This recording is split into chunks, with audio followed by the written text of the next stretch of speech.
Get to know all your favorite VRChat DJs all in one place. This is VRCDJ Live. Welcome back to another wonderful episode of VRCDJ Live. I'm Rob Roman, your host. A very fun time, not only for the month of September, where we get to sit in and we get to talk with a bunch of all sorts of DJs and club owners and promoters and community members as well, because wouldn't you believe it that the scene that we're in currently is so massive. There's just so many things, and lots of different people performing, especially on the weekends, and new and upcoming groups as well. That's also very interesting, not only for me, but for people that are just being able to experience VRChat for the first time.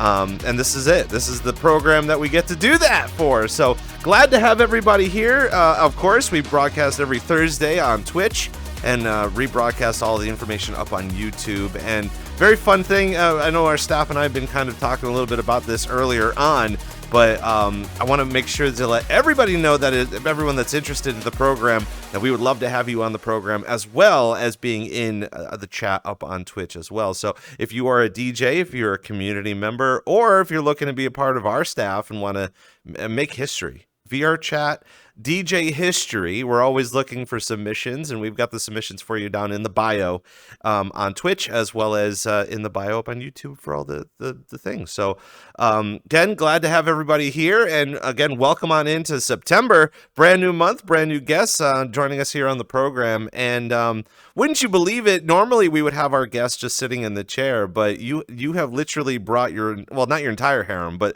a good I feel like it's kind of just like your own group of space cats. So introducing our guest here on the program for today, lead designer and character arc of the Vixine Space Cats, creator and lead to Heckatronics. And fun fact, we're going to kind of try to get into it, almost got shut down by Unity for claiming to be a big AR VR business. I can't wait to get into it. Please welcome to the VRC DJ Live Studios, Hecka. Hi. Glad to have you here on the program, and going? it's again, it's really fun. We were gonna start the show a little bit by me jumping into one of your models, and I will say I was a little hesitant to begin with. I mean, it's a great model, but at the same time, I feel like once you get into the model, you just become that role, that space cat role. Do you kind of agree with me with that? Yeah, there's a lot to talk about in like people, in VRChat, in making avatars, people kind of take on a certain personality with the face that they put on. And it's one of those things where you might see there's a cat behind me who has a very similar face going on. They used to wear the default all the time, but I could still pick them out of a crowd in a photo because there's still a personality that they bring themselves to that model. So that's always something I'm very keenly aware of when people are wearing the model for the first time. They throw on the demo or whatever. I think it's kind of fun that you have on it. like-minded hair, and I will say no bias, because I feel like we kind of have the same thing going on. And when you had a lot of the space cats coming in, I could have sworn I was getting ready for like the 2B version of the model, because I feel like the body type and the hair was kind of similar, but I can't. I would assume that actually kind of exists. Somebody has to have that, right? I believe someone was working on converting the 2B outfit from Final Fantasy XIV. They ripped the model out of there and were making their own little personal, which is that's a look. Yeah, no doubt. And when we were first beginning the show, again, this whole bit with Unity, we're obviously there's a lot to discuss with your branding and the things that you've done for DJing, as well as like we're going to kind of get into your fascination for video games and the things, and just maybe even coding, gaming, world creation, avatar creation, of course. But tell us a little bit about this story of the fact that, like, because you were telling me how Unity reached out to you about this particular model and how you were trying to put it together. Tell everybody at home what ended up happening. So I don't think Unity actually knew what I was doing. They saw my account, when you're doing VRChat avatar work on your own, or, in my case, I'm a creator, so I'm building out the model and updating it for people. You spend a lot of time in there. You spend a half hour opening your file so you can change the logo on your t-shirt. And that's your use for the day. that is one day that you have opened Unity, and Unity tracks that information. They've got, a back end that says, hey, you've used it X days out of Y. I think it's out of 90. And they flagged my account because I was using it a lot. And this was after they had kind of gotten in a little trouble about like trying to get developers to pay them per install of things, even if they have a free game.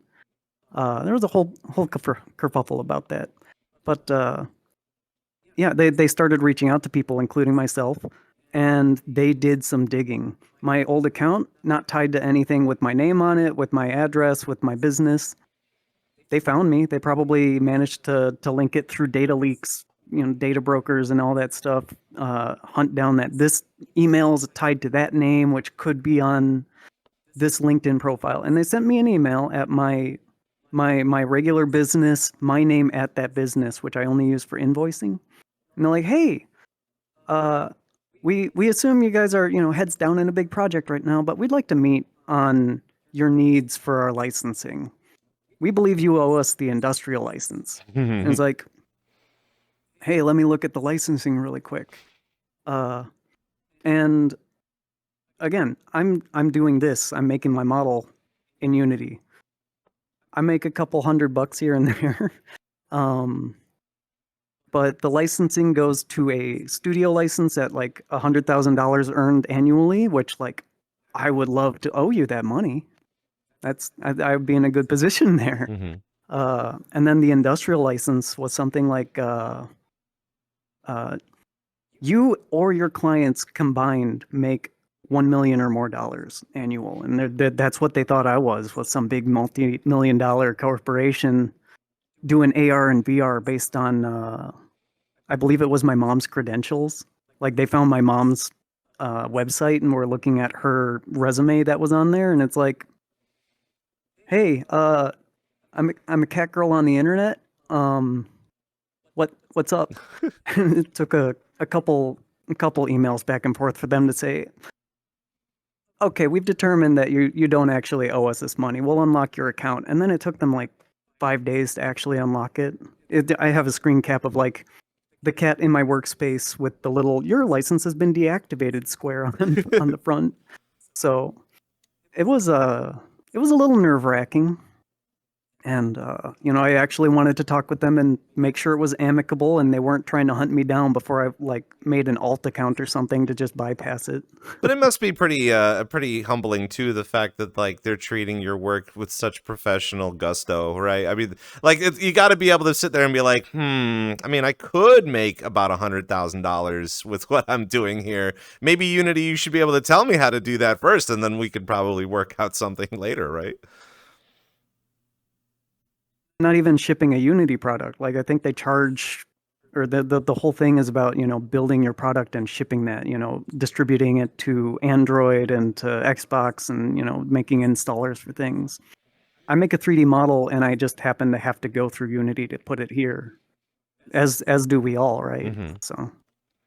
Well, you would also think that Unity would also take a page of the fact that VRChat has been around for such a long time, and that's one of the things. It's something in the background that I'm trying to learn about for the program for VRCDJLIVE, that I feel like a lot of the virtual reality people, like you can't deny that we do a lot of stuff in here, and some of the stuff that we do in here, there needs to be better applications, such as like the big screen beyond. Yeah. You saw how massive, well, everybody saw how massive people were like showing their opinions, being like, oh, we have eye tracking but no face tracking, like come on developers, do better, kind of a thing. But like, I would only assume that Unity would know that there's so many things happening in here that, I mean, unless your model again was really good for like a video game that you could be developing.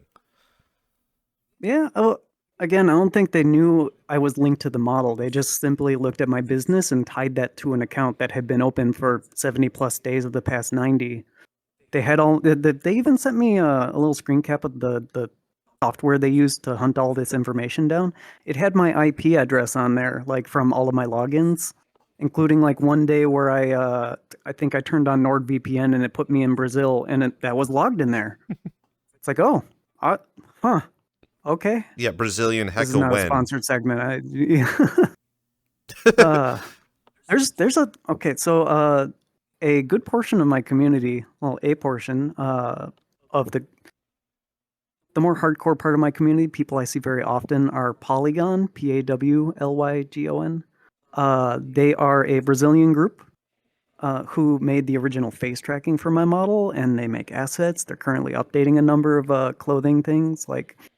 So I go and hang out in Brazil now and again, talk with their group, hang out at their events and all that. You know, it's kind of it's really fun to be able to break all of this down, because most of the time, which we are going to be kind of dipping our toes a little bit into it. The fact that, like, when we first get into VR chat, it's a hobby. We enjoy the time. We enjoy socializing. But it even got down to the point where a lot of us are starting to branch out professionally, whether or not we want to do DJing or even out of the rave scene to begin with. You know, again, with this model, you've been kind of explaining how you were creating this avatar as just kind of a fun little quirky, cute thing. And then all of a sudden everybody else caught wind of that. And now you have an entire, as chat has agreed that it's a harem. You guys are a harem of, of space cats. But, so just that alone, you have enough people in here, and especially with Heckatronics, which we're going to talk a little bit about, of the fact that, like, it's a community of people, you know, and it's fine to just have a community of people. I think a lot of people, either when they're first coming into VR chat to begin with, or even professional DJs in here looking to be professional, we're trying to escape the fact that it's fine to come in here and just hang out, you know, like most of the time we're going to do events, or we're going to DJ or hang out with our friends, but also too, like, you know, it's fine to just do that. You know, it's we don't have to go too professional with it if we don't want to, but that's kind of this special case of the program and the things that we do in here. Yeah. So with the community thing and people learning and kind of getting into, hey, maybe I should try this or that. I have a long history working with the internet communities. I used to moderate on Face Punch back in the earlier days, pre-Rust, Gmod, all of that stuff. And that forum was full of people doing things like modding in Source, working with the Hammer editor, doing just simple texture work. And a lot of the names that I see out there are suddenly on Twitter, you know, in recent months, posting about like their huge ArtStation projects and like, oh yeah, I left my job over at Blizzard and I'm going to go work at, Activision. Sorry, those are the same company, but they're just name dropping big names and they're like, yeah, no, I'm just kind of moving on from one to the other, or I'm going indie. And these people got their start writing Lua code and like modifying the G-Man to look funny, you know. It's wild seeing that, and I love that kind of encouragement where, you know, with my community, people will show up and they'll be like, hey, you know, I'm kind of learning to edit things, and it's like, what do you want to know? Back alley kind of style. I'll do it for you. I'll show you how it's all done. I do my streams, you know, when I'm working. It's just my office hours a lot of the time, and people will ask a question and we will take an hour detour. I'll give you a sculpting tutorial. I'll tell you about box modeling and subdivision surface stuff. Like we just get into it. And I love seeing people kind of learn little things that they didn't know before. You know, one of our users, they showed up and they had like a massive commission out to just do a few tweaks and refit some clothing. And I'm like, have you paid for the commission yet? And they're like, no, I'm on the wait list. I'm like, come with me. We're going tomorrow. And I went and refit the clothing. I told them about how all that worked. We went and, you know, I taught them a bit of working with it in Unity because they were going to have the other person do all the Unity stuff.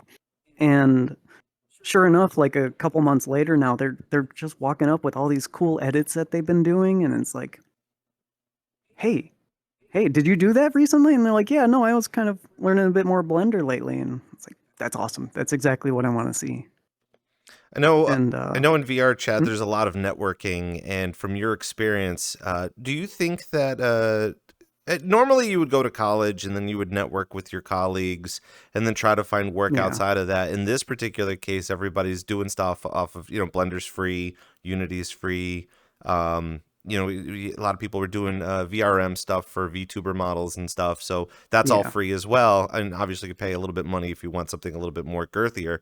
But at the same time, do you find that a lot of people are using those, like from your experience, because you've been saying that Yeah. you know a lot of people from the video game development companies, and they're kind of integrating into not only our space but into gaming as well.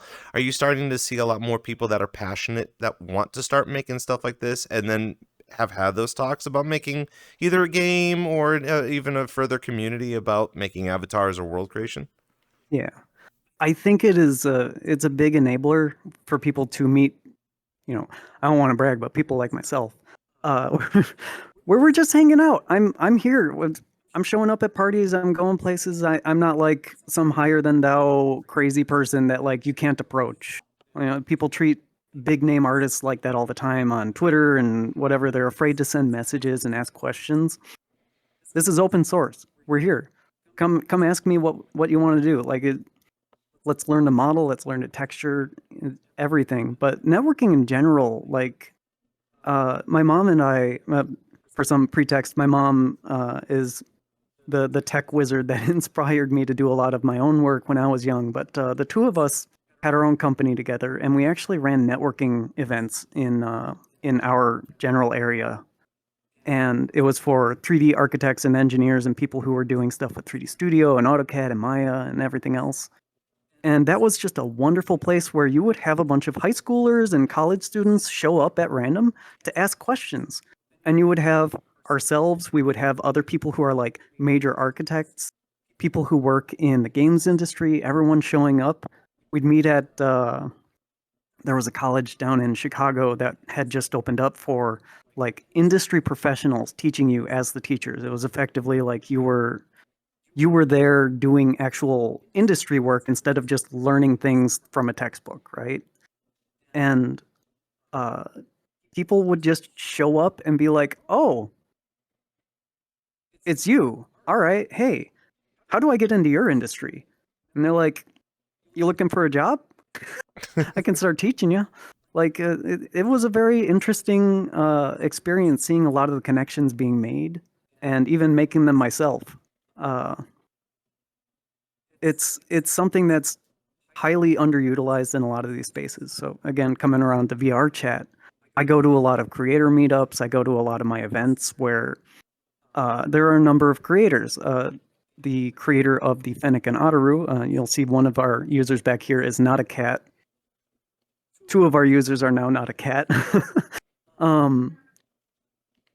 The creator of that avatar, I networked with him.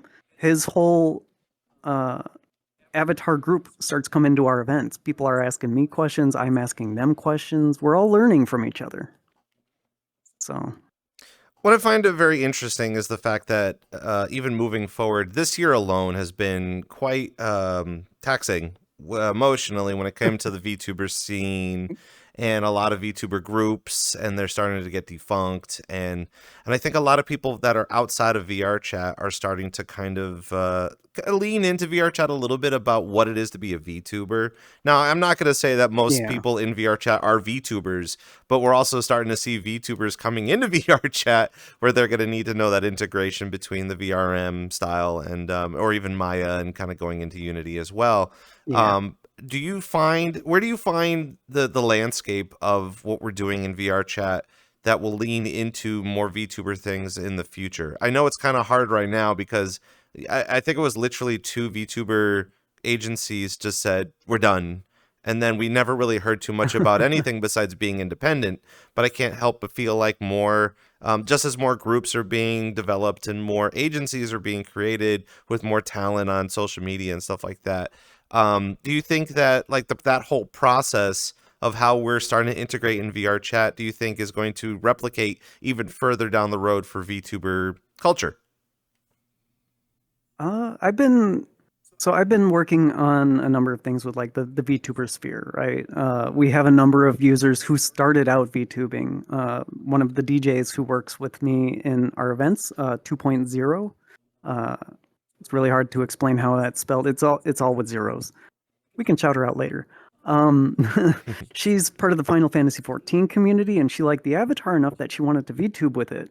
And she set up all of that stuff on her own, and it was really interesting to see like the way people kind of brought that into a different space like that. And while I'm doing my own streams, I got to do testing on the model, see if my changes are working. So I'll just throw on my headset, and there's a sudden change, like us right here, where that's now the presentation. We're VTubing right now, right? Like, we might be in VRChat, it's a different medium, but we're here. It's definitely an improved space that's a lot easier to get into. Even just the VRM tech tutorials are getting better. I gotta go back and set this up with my VRM stuff so I can start doing webcam-based stuff while playing other games, because I believe Easy Anti-Cheat doesn't like it when you play VRChat and something else that has Easy Anti-Cheat on it. But it's something I'm hoping improves a lot. I actually specifically had been talking about Motion Studio, MTION. It is a platform that started as VTubing software. You could get into 3D environments, you could export VRMs and VSFs, which are kind of an upgraded VRM, and put them into this environment that had a lot of nice interactive functionality. It was effectively OBS, but like in 3D. And I love that. I love that this was a new technology. Streamers like Duper and It's Voxed used it religiously. And it was wonderful to see all of the very integrated into the 3D space people could do without having to just be in VRChat and add all those OSC things like Dervish getting hit in the head with an anvil or whatever. But it's a technology that I want to support and see move forward and become commonplace. Because there's only so much you can do with the stock and standard front camera VTubing software, but putting things into that extra, having cameras and scenes and everything. I know a lot of VTubing software can do that, but there's a certain connection I feel is missing in a lot of the softwares right now. But it's getting better.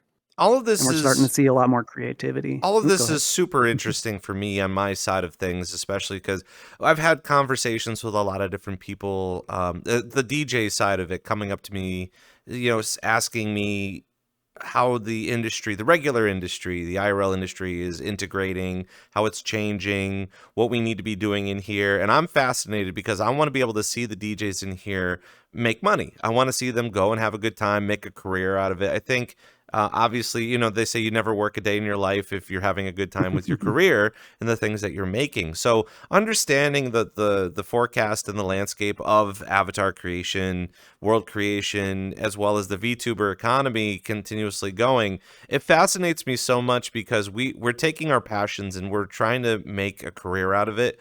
But even that career alone will lead into other things down the road. Not to completely sidetrack this conversation, but the same thing went with Silk Song, right? The new game that just came out. The fact that everybody was purchasing this game, and with HoloLive, not HoloLive, Hollow Knight, not HoloLive, Hollow Knight. I was gonna ask if you were gonna be able to turn into your model here, but the fact that I was gonna say Silk Song's out. Yeah. Oh my gosh, everybody's playing it right now. Well, not everybody. I've been working on making this thing work for 2 years, and they had to upstage me. That's what I'm saying. You got to get the mask too, but I mean the hair kind of does its justice. But I saw a tweet about it. The fact that the guy and the team that developed that game literally pulled the plug on their regular career of saying, you know what, I'm tired of working full time. I want to work on something that I'm passionate about, and just kind of putting a lot of their efforts into it. And so it goes. Not everybody can just move to California and be a big player and become a musical artist and while working at a diner. Obviously that feels like it could fit the role. But even just with your models too, and your understanding, as well as your community wanting to understand, and the VRChat community trying to understand making models and upgrades and all that sort of stuff, it's very impressive. And I feel like we need to give where credit's due on how impressive all of this is being shaped up to be. We're going to talk a lot more about the Vixines coming up very soon. And of course, we got the people in the back. It's VRCDJLIVE sitting in here with Hecka from Silksong. And are we going to see that? Are you going to try to make a version? You're going to be running around in your avatar? Got to make the little helmet. Yeah. I don't That'd know. be fun. I'm not saying that I'm going to pressure you to do that, but at the same time, I feel like that would be really, yeah. Hecka from You'll Silksong, be as I the was saying. first to know. Yeah, no doubt. But it is VRCDJ Live. It is live. It's a live program, and you're invited to ask all of your questions for Hecka because, Yeah. while they are very approachable throughout the day, this is the time to kind of not only get to know you a little bit better and the things that you do, but also, how you integrate your love for DJing and music and your passions of what you do here in the program. You've got a lot of passions, and I feel like we need to find even more time to unravel all of those. But to get things kind of started, obviously, you do have some of your space cats in the background. And I Mhm. want to get to know a little bit about Heckatronics and the fact that you're putting together this community here in VRChat. I would assume that was a project that you wanted to first start with when you came in here. I know the DJing kind of happened a little bit later, but talk to us a little bit about Yeah. Heckatronics. Tell us a little bit about what you're cooking with that and your intentions for making the group. So, Heckatronics, as it stands, was my VRChat group for announcing, "Hey, I'm playing a show," because you have to have that. Otherwise, everyone adds you to your friends, and then your friends list is several hundred people long at any given time. I forgot to stop accepting friend requests, so Um, there's only so much you can do. But as time went on, we started running out of events to play. Like there were events to play, but I'm like, you know what? I kind of want to run something today. I don't. Nobody has an opening right now, and I decided to run a pop up, and this was August of last year. And I ended up in that instance without leaving for like 9 or 10 hours. I'm just in there at like 4 or 5 in the morning and hanging out with a number of friends. And we had a unique DJ every slot, just an unending roll of volunteers. But like when I announced the pop up, I made a poster for it, just cause. But also it made it feel a bit more official. So I made the poster, and it was just like low stakes, open decks, just bring whatever, open genre, have fun with it. I don't care what you play, have fun with it. And everyone had fun. So oh, yeah, it's been ongoing since then. We started hosting, making themed events. Say we want a Jet Set Radio flavored event that people bring a lot faster breakbeat and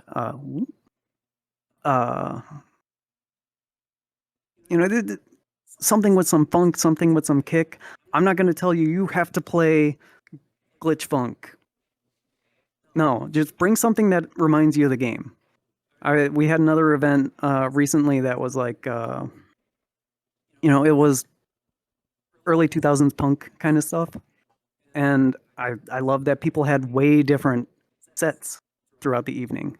There were other events that I still want to run where like there was one that was based on like early 2000s racing games, that PlayStation, Wipeout, Liquid Jungle and all that, but also someone brought like Sega Rally music and like it was very, very different takes. Someone could have brought stuff that's on Crazy Taxi. That would have been fun.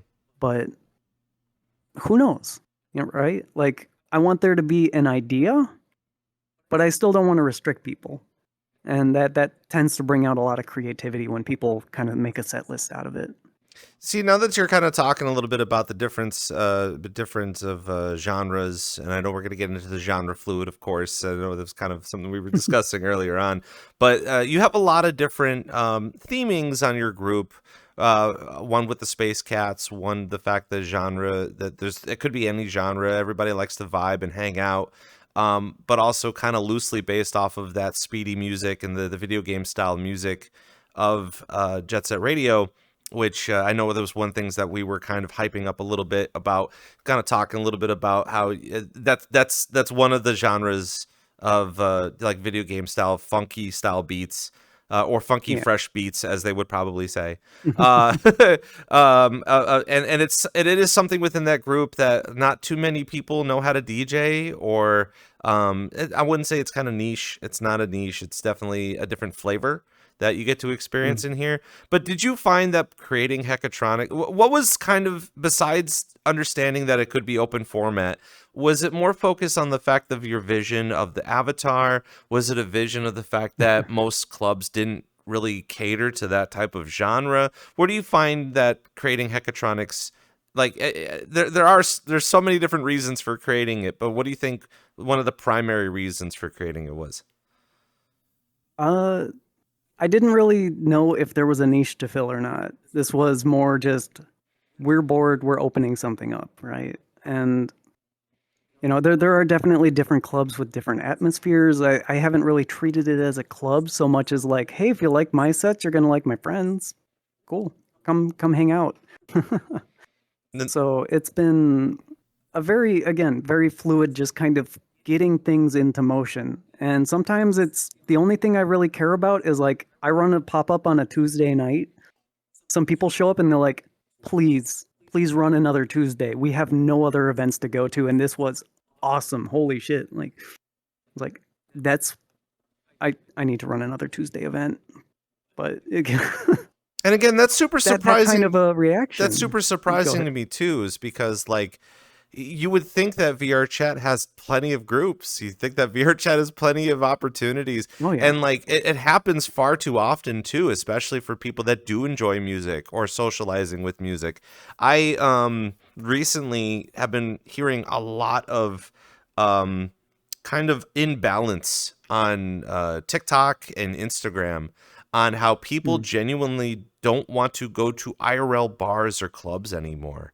And I'm trying to feed into it. Obviously, I think people are just complaining because like it's kind of like me and the boys, we're going to the club and we're going to the bar, and then they go to the club and then they just like, they're wallflowers. And they're like, oh, I saw a chick way in the corner and I could have talked to her, but, and then like that's an average evening of them just being like, lying through their teeth, being like, well, they didn't do too much to begin with. So now they're just going to label that as a negative experience.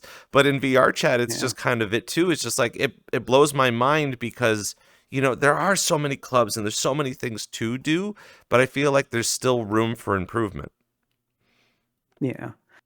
So I'm not a big club person. I don't go to the big loud venues that often. I've been to a couple, being an event photographer for a time. I did a lot more bar hopping that way, but doing convention type spaces, those were more my space, and working with a lot of interesting stuff, doing photography for breakdancers. There were some ups and some downs with like that kind of field, but just my brain is locking up. But like the big club scene, that's a thing that I think people have a big idea of, and then it's still what you make of it when you go there, right? Like you can wallflower. And this is something when I'm telling people, like, for their first ever experiences in VR, I have a number of friends who are, interested in it, but they don't know where to go. And their only visual of it is like all the YouTube compilations of the little meme knuckles running around and people trolling at the black cat and everything. And it's like, that's chaotic and unfortunate and very likely for you to run into that if you're just going to Publix at random. But there are a lot of spaces that are a nice, easy way to get into things. And that's kind of what I like with the way we handle our space is I will tell my friends like, hey, come hang out at this event. I'm playing a DJ set. You don't have to talk to anybody. There's no social requirement. So the introvert in you does not like light off alarms and bail out at the last second. Because I'm an introvert. I think most of those people wouldn't realize it half the time, but like social stuff scares me, man. Like, I mean, better opportunities to be in VR as well. So that way, if you need to reset your battery, you could always just take your headset off and then go to bed, as opposed to a club where you've already spent like $40 for a cover, and you got to buy drinks, and you got to talk to people. That's crazy. Well, there's one experience that has stuck with me for a while. There was one guy. He was at this venue. It wasn't one I was hosting, but it was a sister club of ours, Bike Cats. I'll be playing there on Friday. They are telling me about some stuff. We got talking about avatar creation because, again, it came up in conversation very naturally that, like, oh yeah, I was a maker of this, and I just run around being like, hey, did you know I made this? But we were talking about some stuff. He was showing off some modeling work he did. He made a T-shirt. He put a graphic on it. Somebody had actually complimented him, which is what sparked the conversation. They're like, "Oh, hey, I like your shirt," and he's like, "Oh yeah, I modeled it the other day, and I made the texture today, and I was kind of wearing it." And he was very excited about this. And he said he doesn't usually come to the club scene when we got talking. And he's looking around and kind of gets into a little bit of a rut. And like we're in an instance with 60 or 70 people in it. And there's a big crowd up front. People are in clusters all talking and dancing. The DJ is having a time. There's a good energy in this space. And he's looking around and he's like, I kind of wish I feel like it's a little too late for me to kind of start learning how to DJ and like get into going into these things for real. And I just had to look at him like, there's someone doing cartwheels over there in full body. There are people laughing and talking and just having a ball in clusters, showing off their avatars. You just had someone compliment your T-shirt that you made. Mm-hmm. We're here. I'm on in 40 minutes or whatever. Like, I was going to be playing that night. And at that time, I had started DJing probably 4 months prior. And I'm a little, so I ask him, like, how old are you that you feel that you're kind of missing out on this? And he's like, I turn 24 next month. Oh. And I'm like, I'm 36 going on 37. Yeah, you're already in the grave, right? Yeah, you can start anytime and get right into it. It's so easy. But like this scene teaches you a lot of things about like where you can go and what you can do. And in the end, you just have to wallflower and kind of see what people are up to. It's very easy to kind of learn where you want to go after that. Now, what surprised me the most, we were when we first started the show, one thing that you mentioned to me was that you did start to DJ in 2024, and being able to understand that even going into this year too, that's a short amount of time for starting another passion project, especially with the peer pressure scene in here and the socializing scene in here. Obviously, it's kind of one of those things like, oh, if you're not a DJ, then you should start DJing right now. But I know that probably has nothing to do with it. But just alone for that fact is fascinating for me, especially with the story that you just told, that it should be very apparent that anybody could come in here, especially with the changing seasons, especially with the changing tide of how entertainment is being provided nowadays. Even with the IRL scene and DJing, going to clubs and stuff too, we are starting to find, especially in Florida where I live, there's a lot of virtual reality experiences happening, and that is starting to become integrated into regular culture to the point where nobody wants to go to arcades anymore. And if you do go to arcades, virtual reality is going to be there for you to test out, to say, okay, maybe this is something that I'm interested in, or I want to see what the hype is about too. So even being able to just, again, it's never too late. You can come in and start DJing right away. If you want to get this, get the tools and the practice in, this is the place to do it. And if you can't find a place, make a place like Heckatronics and gather up some people, like-minded people, and that's kind of how that goes. Or even just join Heckatronics, right? I feel like that's kind of the key to this whole conversation, is joining in.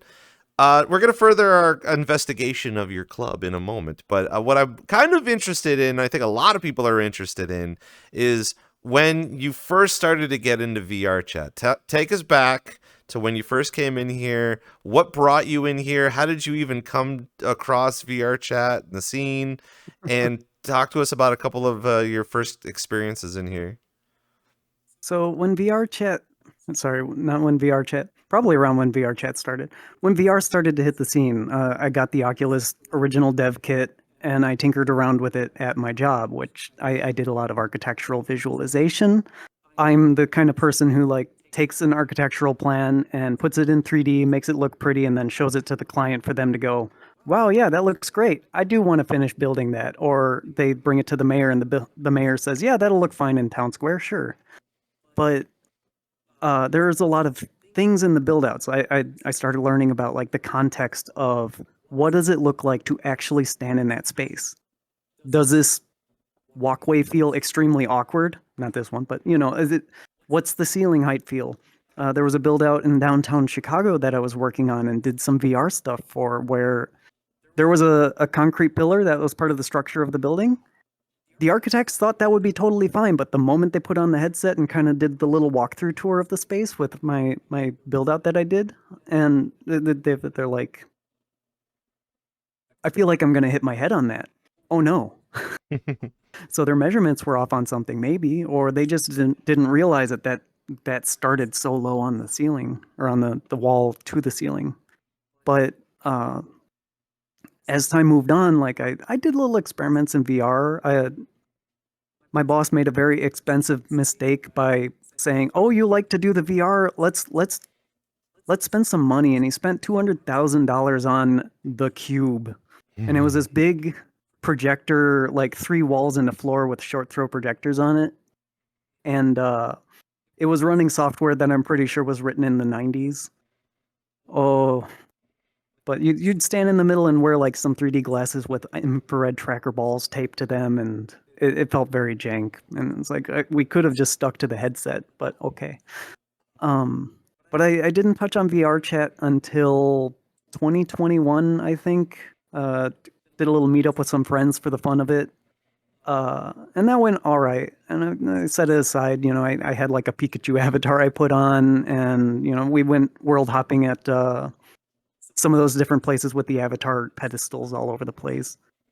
And I was like, all right, that was fun. That was novel.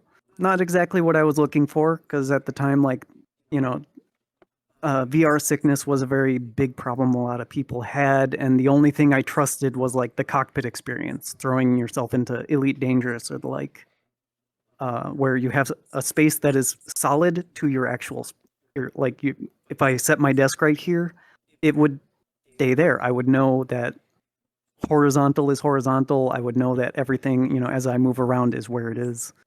There's no question.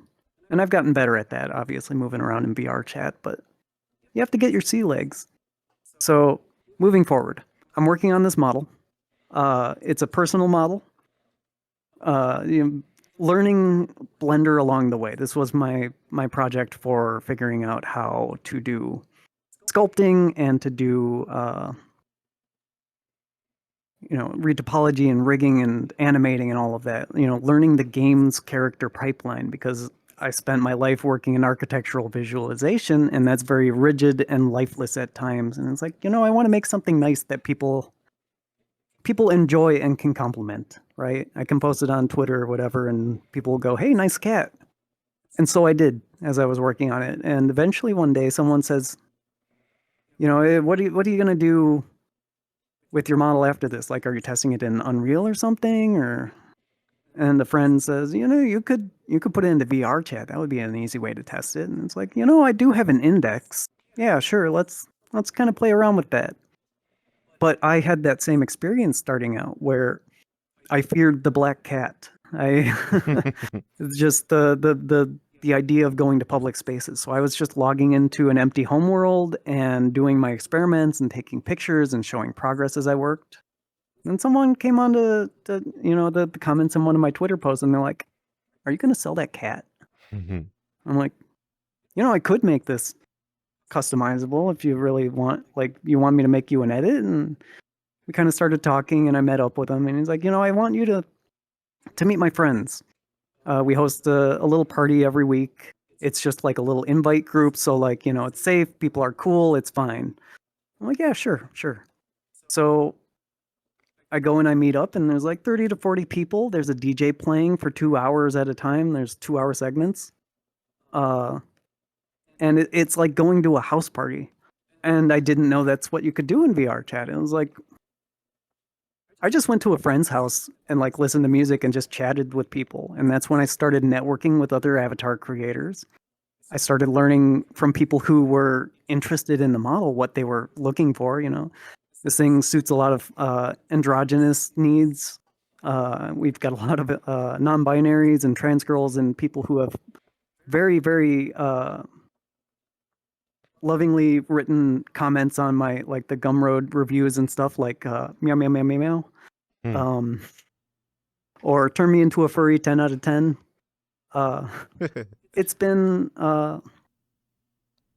interesting and very rewarding to see people, again, going back to wanting to make a character something that people enjoy and can identify with. I was inspired by things like Zootopia, and I grew up with all of the video games and shows and stuff. We had Robin Hood from Disney on Laserdisc, and I just played that on repeat. And I had Star Fox, go figure.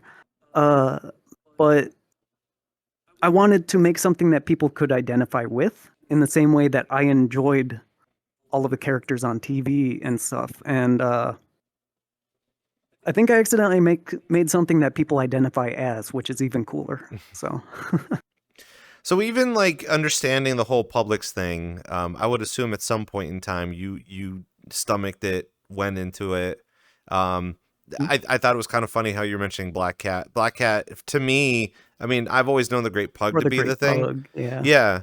Yeah. But at the same time, like everybody knows the Black Cat, but I also thought it was kind of punny, play on words. The fact you're a cat going into a world called the Black Cat. It's like, oh, I didn't want to go to the Black Cat as a cat, otherwise people are going to ruin your experience of being a cat. But at the same time, too, like so understanding that house concept, because that idea is a little foreign to me, just because for me, I've been in this game since 2018. The whole idea was you go to a Publix instance and you get to know people. But in this particular case, you already knew some people, as well as started to network right away with people that make avatars or other types of content within here. Talk to us about how that process was for you and how exciting it was, because I feel like when an average individual coming into VRChat, they'll know to go to different instances. It's kind of like with VChat. You don't really know who's going to be in a public VChat unless you go there and you experience it, and it's rare. But in this particular case, a lot of people that have already reached out to you because of the model, because of your passions and the things that people are finding like-minded to join into. So talk to us a little bit about that process, especially earlier on, because I feel like there's still a disconnection of people wanting to be in VRChat, but thinking that Black Cat is the number one stop to go to, the first stop. How do I even unravel the timeline in this? Well, I guess I haven't really started going to. Sorry, go ahead. I mean, a good place would be to start is like I wouldn't say that you're coming in here just for networking to begin with, but I think when you're coming in here, you're looking to getting that social experience without thinking. It's like trying to start a conversation in Times Square in New York. Like that's kind of hard to do if you're just if you don't know too many people. But like I think it was kind of like coming into VRChat. You have to have a buddy. The buddy system always works here. Regardless if you're going to do anything, as long as you have one person that will start an entire group, as you can clearly see, there's lots of space cats in the background. But just understanding that concept alone, like being able to start, because usually, I think what I'm trying to go in is like in VR, you either you start from zero, or in this particular case, you already have had some experience with people that learned how to do models and getting to know them a little bit more.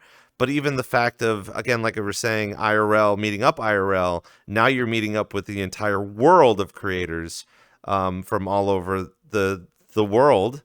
Talk to us about understanding, making networking from around the world as opposed to just someone in your local community. It's definitely a weird game changer, just being able to say, hey, can I bounce something off of you, and talk to a friend out in the UK, and they're like, yeah, hold on, I'll be on in 5 minutes, and we meet up, and we're like, oh shoot, I messed up all the UVs in the corner there. And you'll give each other tips and thoughts and hop in a Discord call later and kind of go over everything you're working on. But like the fact that we are all just kind of available now, it's very interesting compared to 10 years ago when we were running our meetup groups. You had to be from the area and you had to travel out to a building in downtown Chicago and find parking and pay for that. Again, just like the the going to clubs experience. You have to drive out there, and then you have to be able to drive back. You can't get blasted drunk and hop in the car for a number of reasons, I'm sure. But like just being able to hop on in 5 minutes, talk to people, go somewhere. There's a meetup with a group. You know, it's you know, again, networking in VRChat, finding groups for particular needs. You know, I just got invited into a Discord group that's just a whole ton of creators, and I can just post in the general chat and be like, hey, does anybody know what's up with this? And 3 other people will say, oh yeah, no, that happened to my avatar when I was doing this. You have to go and find this niche thing that nobody's talked about in 3 years. It's like, oh, okay, thanks, cool. But having just that accessibility to be able to talk to whoever you need to right away, as opposed to just kind of like, you know, again, even finding 3D artists in the greater Chicago area, you know, again, VRChat, some of the things that we take for granted sometimes. You know, we're in here and we're having a good time. We're meeting our community and getting to know the people, you know, even behind the avatars or just in the group alone. Fascinating to kind of think a little bit about, especially coming in around 2021, like you were saying. Like, I feel like that was a kind of an immediate turning point of, excuse me, the turning point of kind of just like where the musicians were starting and the DJs were kind of starting, and even Udon, getting Udon around that time, 2021, 22, kind of another big game changer, because people had to fix their SDK2 to use Udon stuff and trying to understand how any of that works. It's always a very fun thing with the passions, though. So let's talk a little bit about the whole process of your DJing, because I feel like for a lot of DJs in here, we don't consider thinking about making models. We don't consider thinking about updating our models or getting to know what the latest tools and you know, different things to learn how to create that sort of thing. So talk to us a little bit about how you got into the DJing. Maybe kind of chime into your first idea of the DJ rave scene in here. Where'd you go? What'd you see? Who you got to meet? Yeah. Well, when I started, again, like, I got invited to a house party. That was my big social opening, and I started knowing the DJs there at that party because it was very social and tight-knit the way they operated. Like, you just got to know everybody.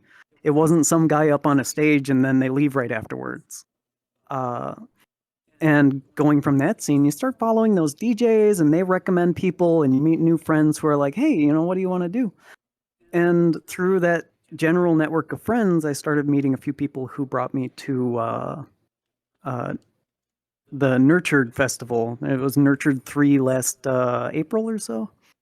And a friend of mine was playing there, one of his first big sets that he was going to be doing, like on a major stage. You know, he'd been doing smaller group events, playing for, you know, the house party thing and a few other spaces. But I think this was like a massive milestone for him. And it's like, yeah, I'll go out and support him and hang out. And him and our other friend, who was just getting into DJing, made the grave mistake of telling me, oh, by the way, virtual DJ is free to use if you don't have a deck plugged into it. And I'm like, oh, you know, maybe I could tinker around with that. Yeah, that sounds fun. I went and took Dragon Force, and I turned off the stems for the voices and put in Hotel California and played that at a party unprompted, and people were like, what the, hold on, that's not the right song at all. What the? And it's like, all right, I've gotten the taste of blood. So and that slowly formed into, you know, playing around and hanging out. And I was using mouse and keyboard for like a month and a half or so before I was like, all right, I need to start moving 2 knobs at the same time, and maybe I need a cheap little deck.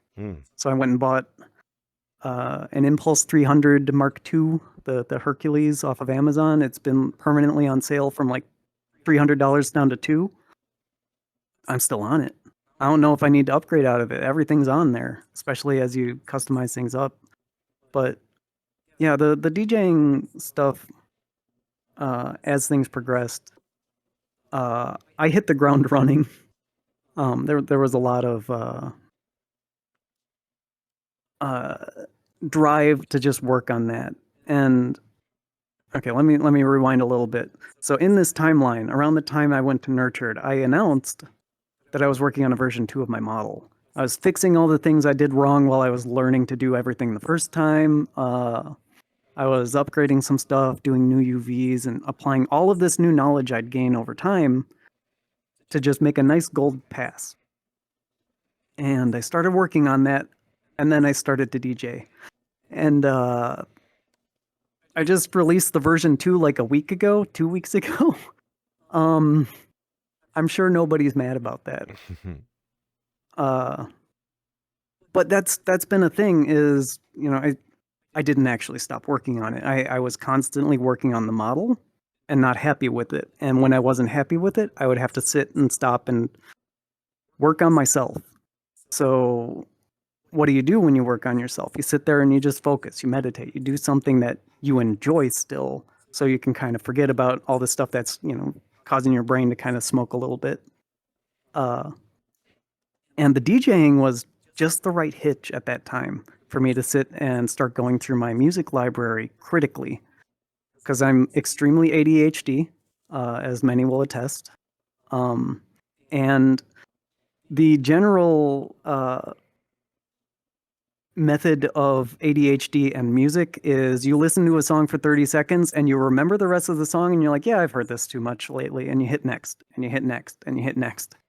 And you're just reminding yourself that you have that library. You're like, yep, no, I like that song. How about this one? Yeah, I like that one. Okay. Why did I like this one? Oh, there's that part. Cool. And you keep moving on. And the DJing allowed me to sit and start playing a song and then go, okay, I'm bored of it, but now I can start doing something new with it. And you bring in another song and you kind of do a mashup on top of that. And that novelty allowed me to not only sit through my music, but start picking apart things that I never thought about. Like, oh, I really love the synth line in this, or, oh, I forgot this one had lyrics. And, oh, I like the lyrics from this, but nothing else.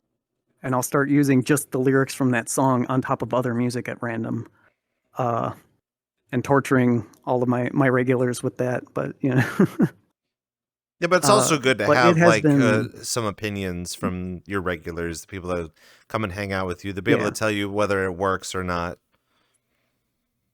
They have no choice. They're on this roller coaster with me, so. But that's kind of the thing is, when I have DJs that are going to be playing their first event or, playing for us for the first time at least, they'll ask like, oh, what genre should I play? Or what do you want from me? What energy are we going for? And it's like, I want your energy. No, that's not a question you should be asking at my club, at least. I know a lot of other clubs have very specific like vibes.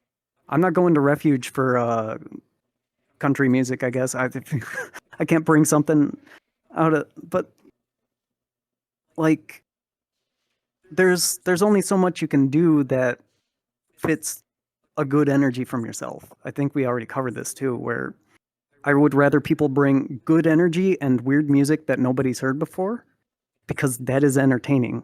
That's good. That's a good vibe.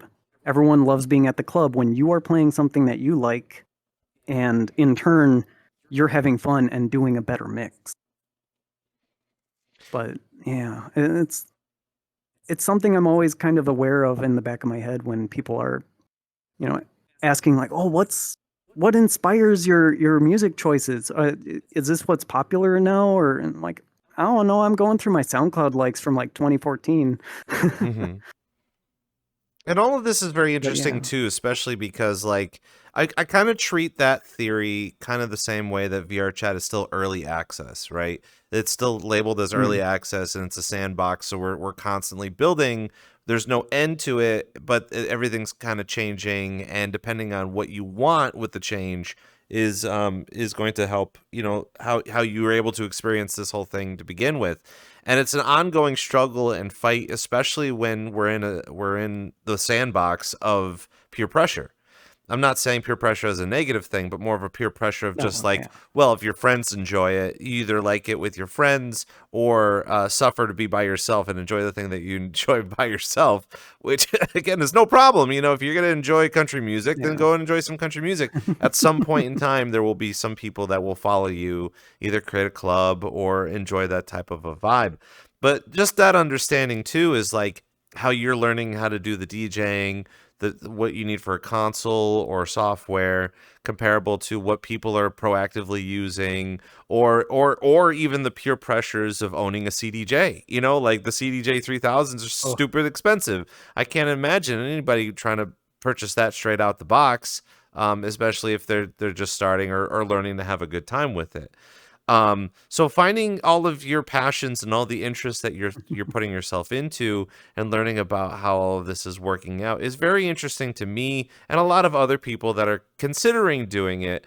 And even this year alone, I've been having a lot of friends that have lots of DJ friends, and it's not even a matter of them telling them, "Oh, you should probably DJ too," but there's a weird peer pressure moment of them just being like, "Well, maybe I should try it. You know, maybe I will get good at it. Maybe I will be passionate about it," and then kind of start to learn more about it as well. Speaking of which, again, with all the different clubs and stuff like that, did it seem kind of intimidating when you were first learning how to DJ? And again, I feel like the immediate answer from you would probably be no, just because you do have something to fall back on, whether or not it does work for you. And if it didn't, if the DJing didn't work for you, you'd be fine just going back to making avatars or going back into the group and stuff like that. But like, give us your take about how when you were first starting to DJ, did it seem kind of intimidating that there was a lot of people starting or a lot of groups, a lot of other trying to find open decks or something?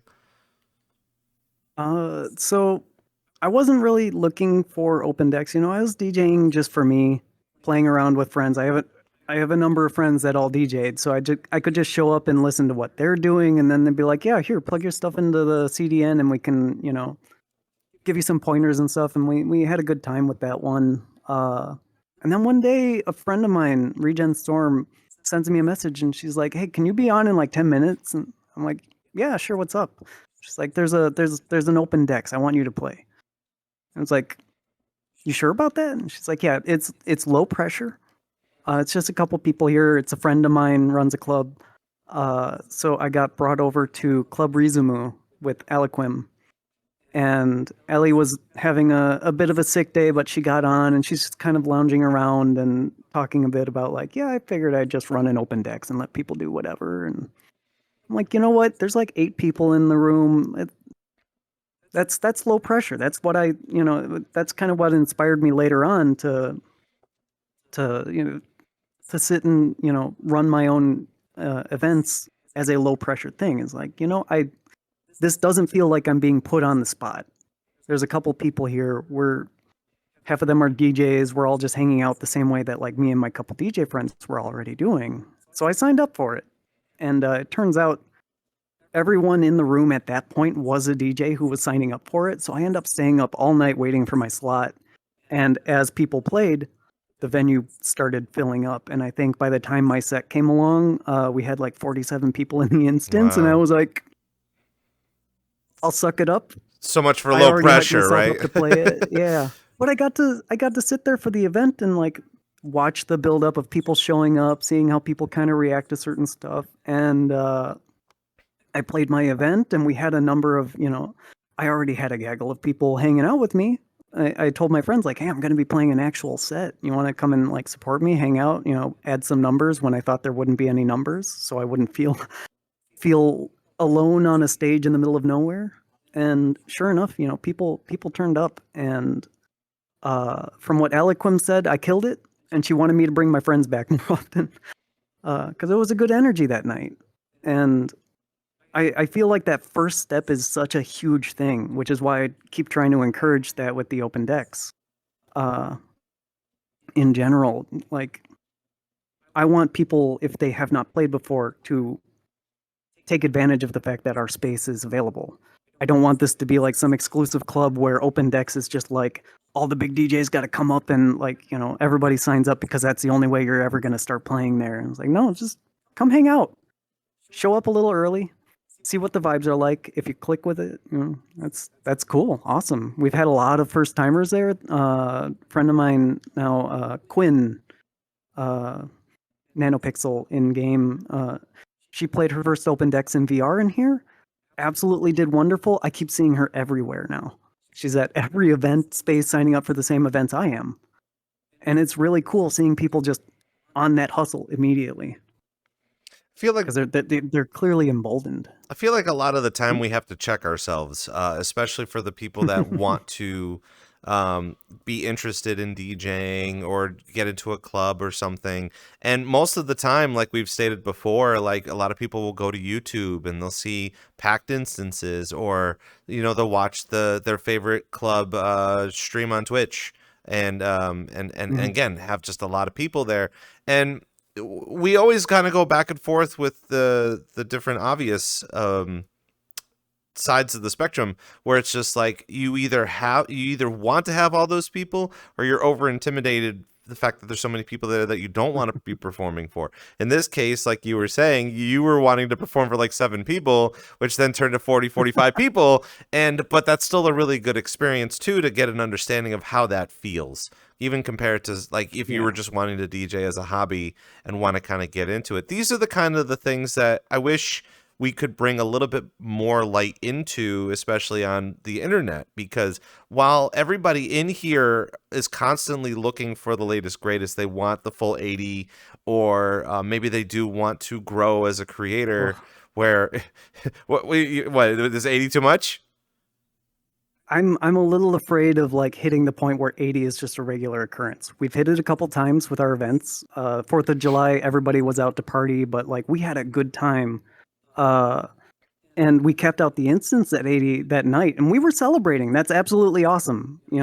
I still click the little, allow the queue to happen, because if that happens, that's awesome. I don't want to like make people just bounce off the instance, but that's not a goal at all, to be like packing the instance. And like, I know there are some clubs where they have one instance and they hit 80 every single time, and there's a queue 2 hours long, and you got to like buy priority on Patreon or however that works. That's awesome. That's an experience for those people. I'm just here to hang out. And that's important. And, some other instances. That's important to know too, because sorry to cut you off, but it's a kind of important to know too, because again, there's a lot of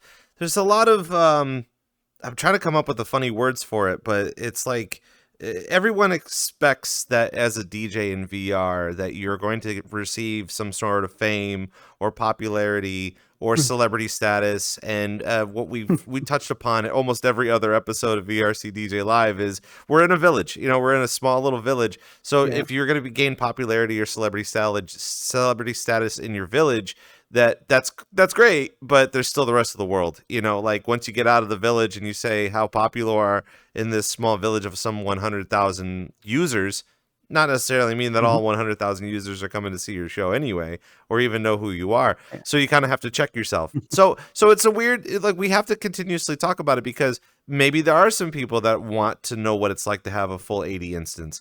That's great, but you got to start somewhere. You got to start smaller. You have to kind of go in and test it, because not every event is going to be a good event. Not every event is going to be a positive event. Not every event's going to work the way that you want it to.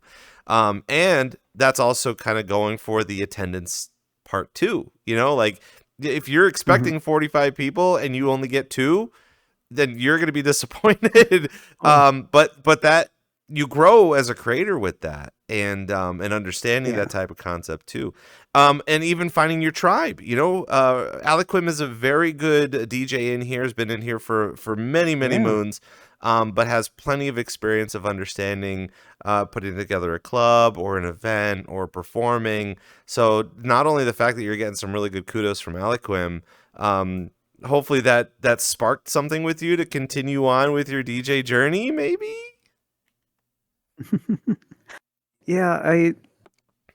It's just been such a weird ride, like trying to figure out what works and what doesn't. But kind of rounding back to, if an instance isn't big, then what are you doing? Some people get really, really tied up on, is it successful or not? And it's like, we're here to have a good time. Are you having fun playing your set?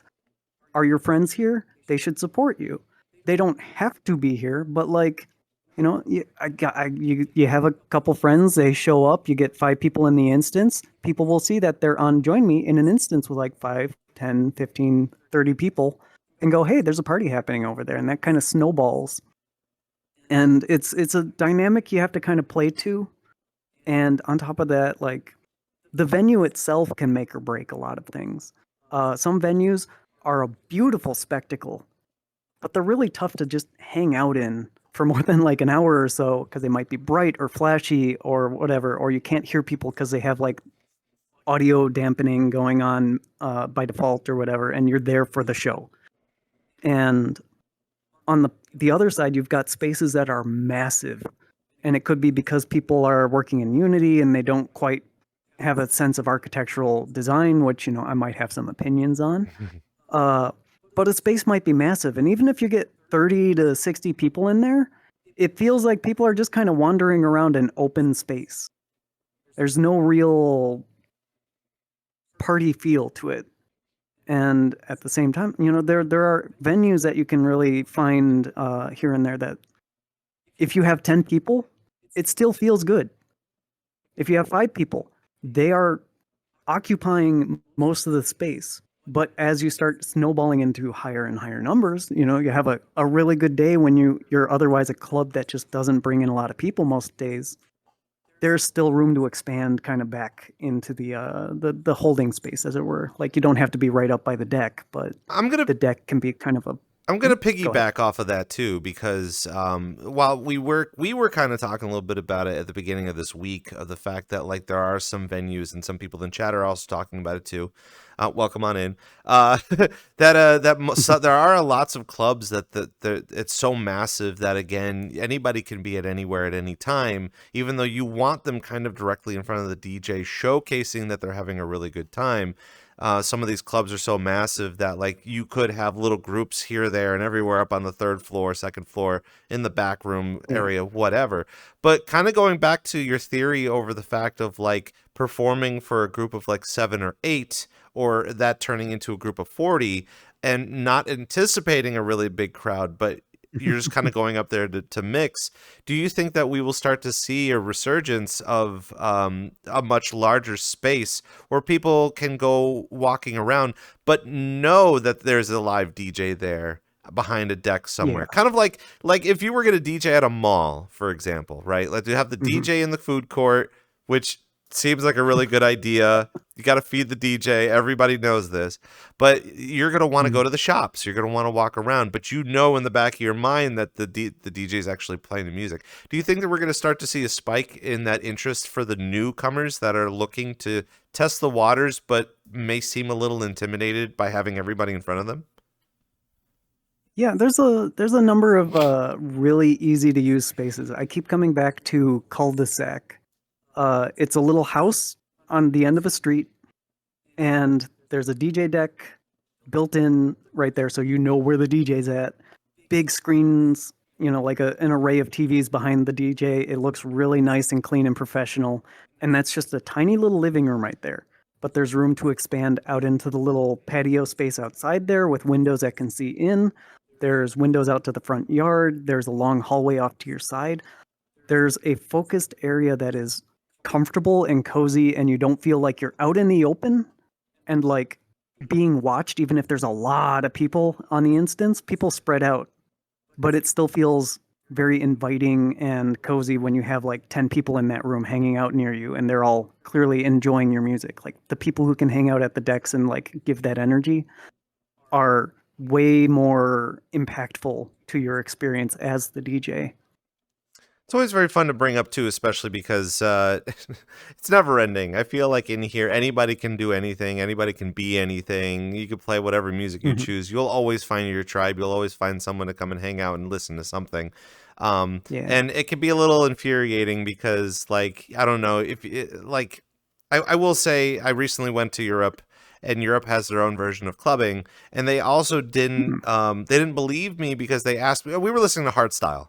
And they were asking me, is America still listening to hardstyle? And I'm like, kind of hit or miss, because I feel like the majority, mostly on the East Coast. That's all the experience I kind of have, as opposed to what's happening on the West Coast. I feel like a lot of people, when you go to a club, you are bound to hear hip hop. You're bound to hear some sort of top 40 or a throwback. Nothing too hard, nothing too crazy, nothing too underground. And because the underground, I feel like the underground venues are still suffering based on getting money or ticket sales or whatever, compared to much larger concerts or going to the club or the bar. Um, so, so I'm going to ask a very strange question here for you, and I would love a very strange answer to it too. Is out of your experience so far with understanding the different venues and all of the clubs and all of the types of events that are happening in here, where do you see that the DJ community is going so far since you started to get more involved in it? I'm a newcomer on the back of giants as far as the DJ scene, so I can't really speak to where it was before. But I like that it's continuing to thrive this way. I'm always seeing new faces. I'm seeing lots of different changes to things with people creating newer, more interesting, intricate venue spaces that are just for pop-ups. Levy, one of my cats, and also a mapper and designer and programmer, wonderful person, credited on Artsy Glitch and Wispy Woo maps all over the place. He does venues.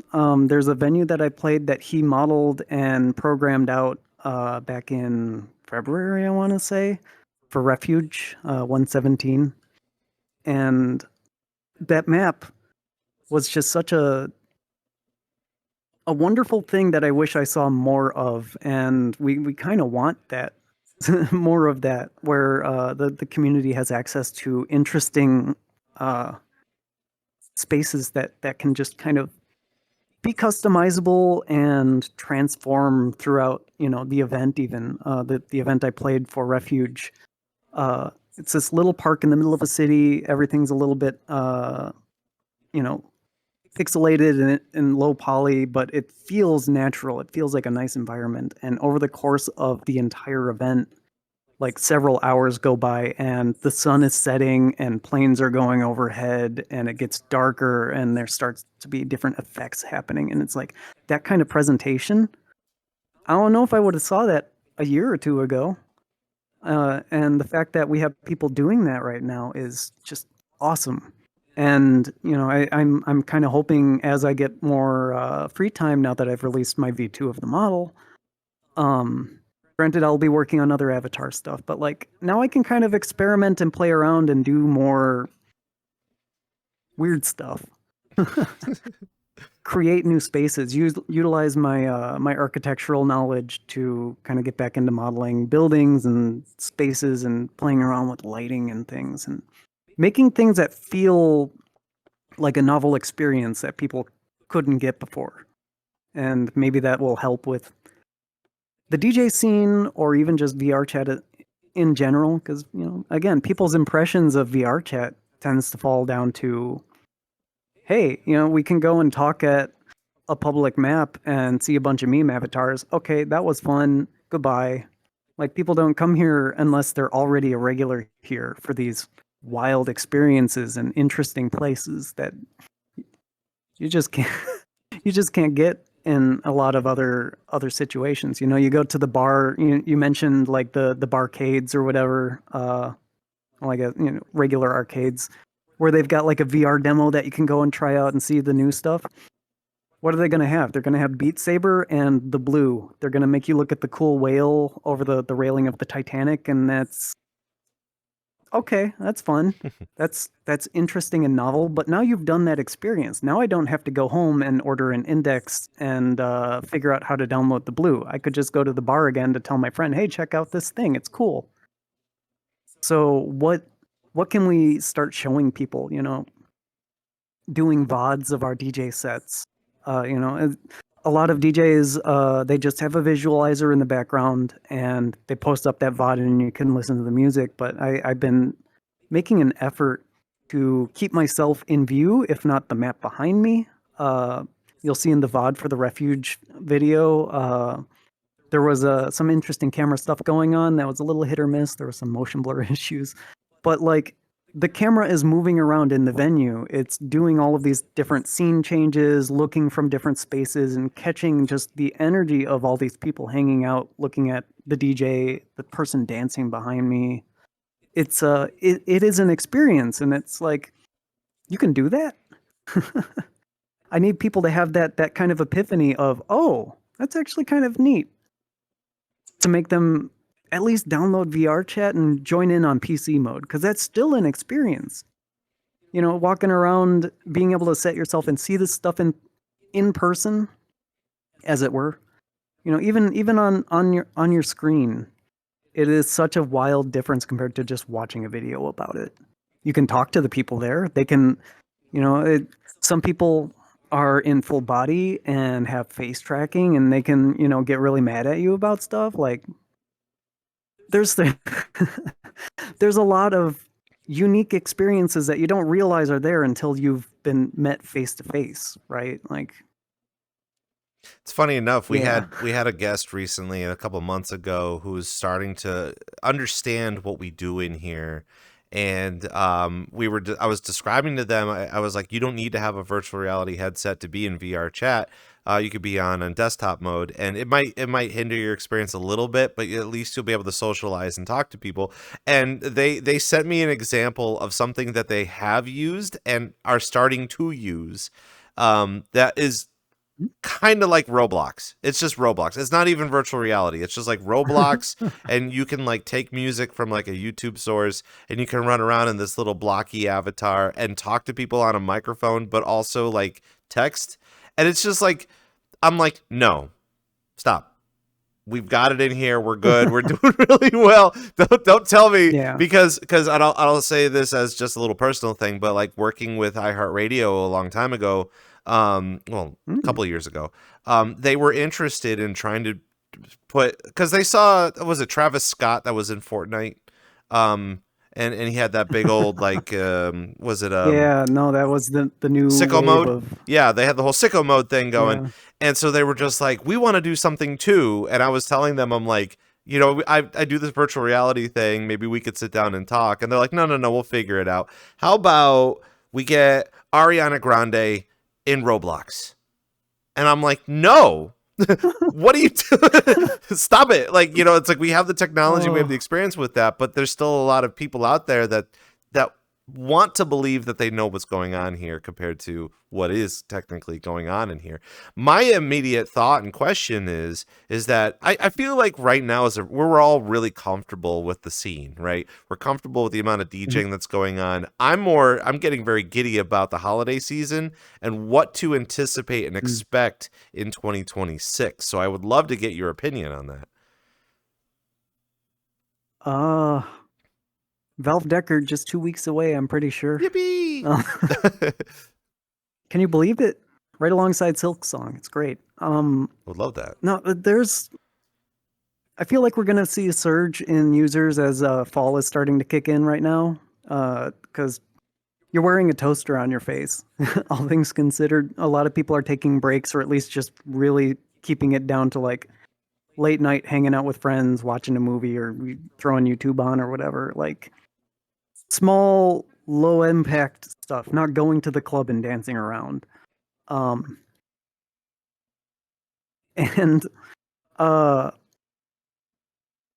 there's a lot we don't know the future of a lot of things in this space, but I do enjoy that it feels secure enough to keep going as is. We have a lot of networking support from like VRCDN and all those, where you can run the shows without having to worry about Twitch demonetizing you or anything.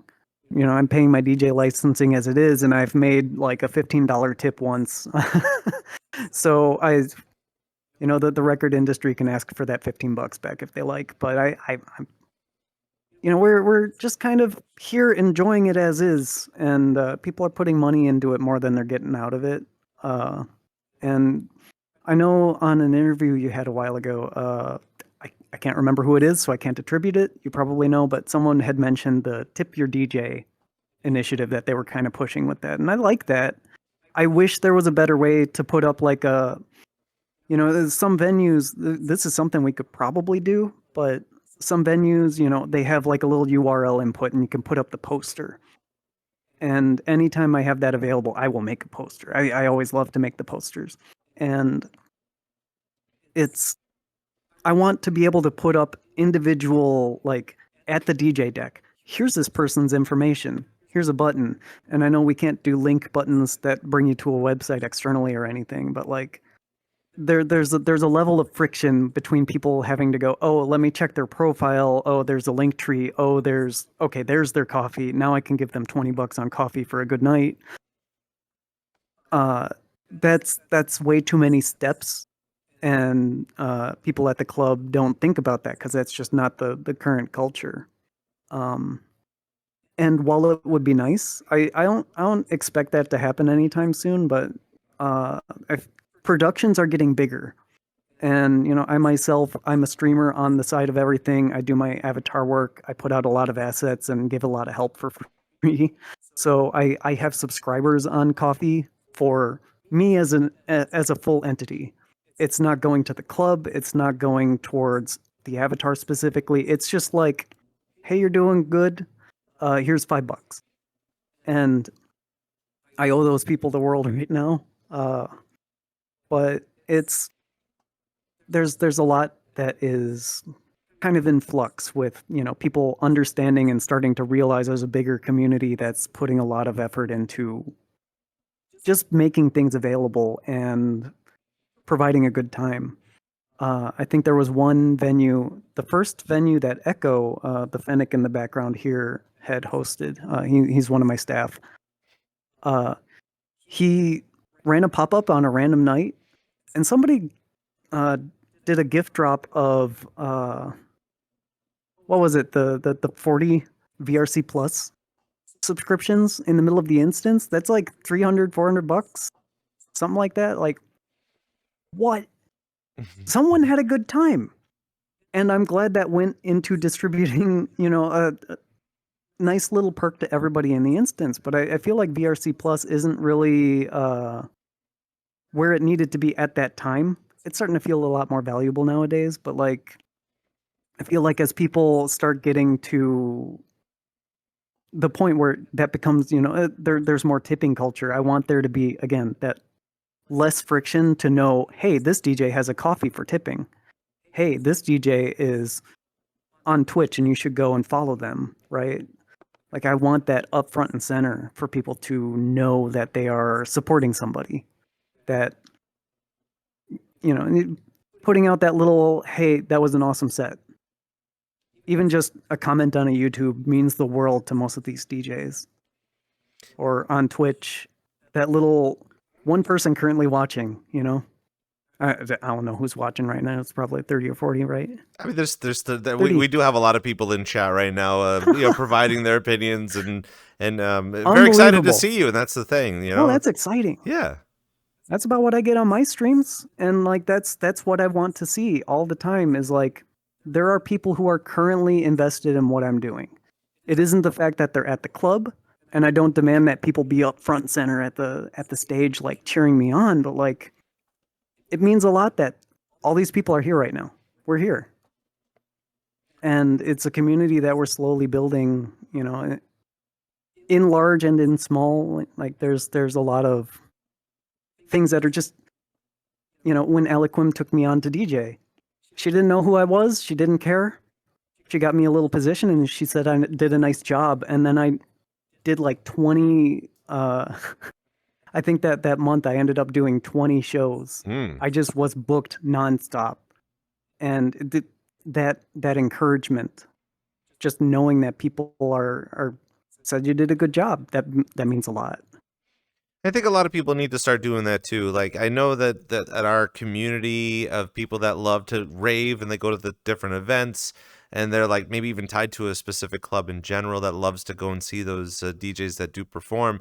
Them being there has always been kind of the first primary thing of attainment I guess, as a DJ, because you're up there saying, okay, maybe I'm good enough that I can get a crowd and that they'll always show up to come and see me perform, or even just show regular support.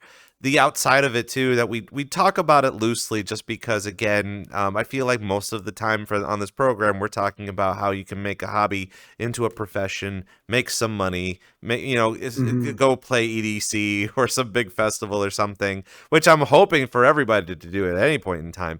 But money is also kind of a very tough juggling act when it comes to a free game in here. We go back and forth with the avatar creation too. It's just like, I'm a firm believer that yes, you teach someone to fish, they can eat for a lifetime, compared to you just going out to buy a fish and then you just constantly have to spend money on a fish.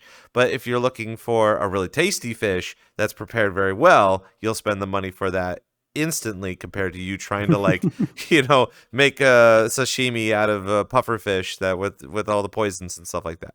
Not everybody has the time for that. So but you're right.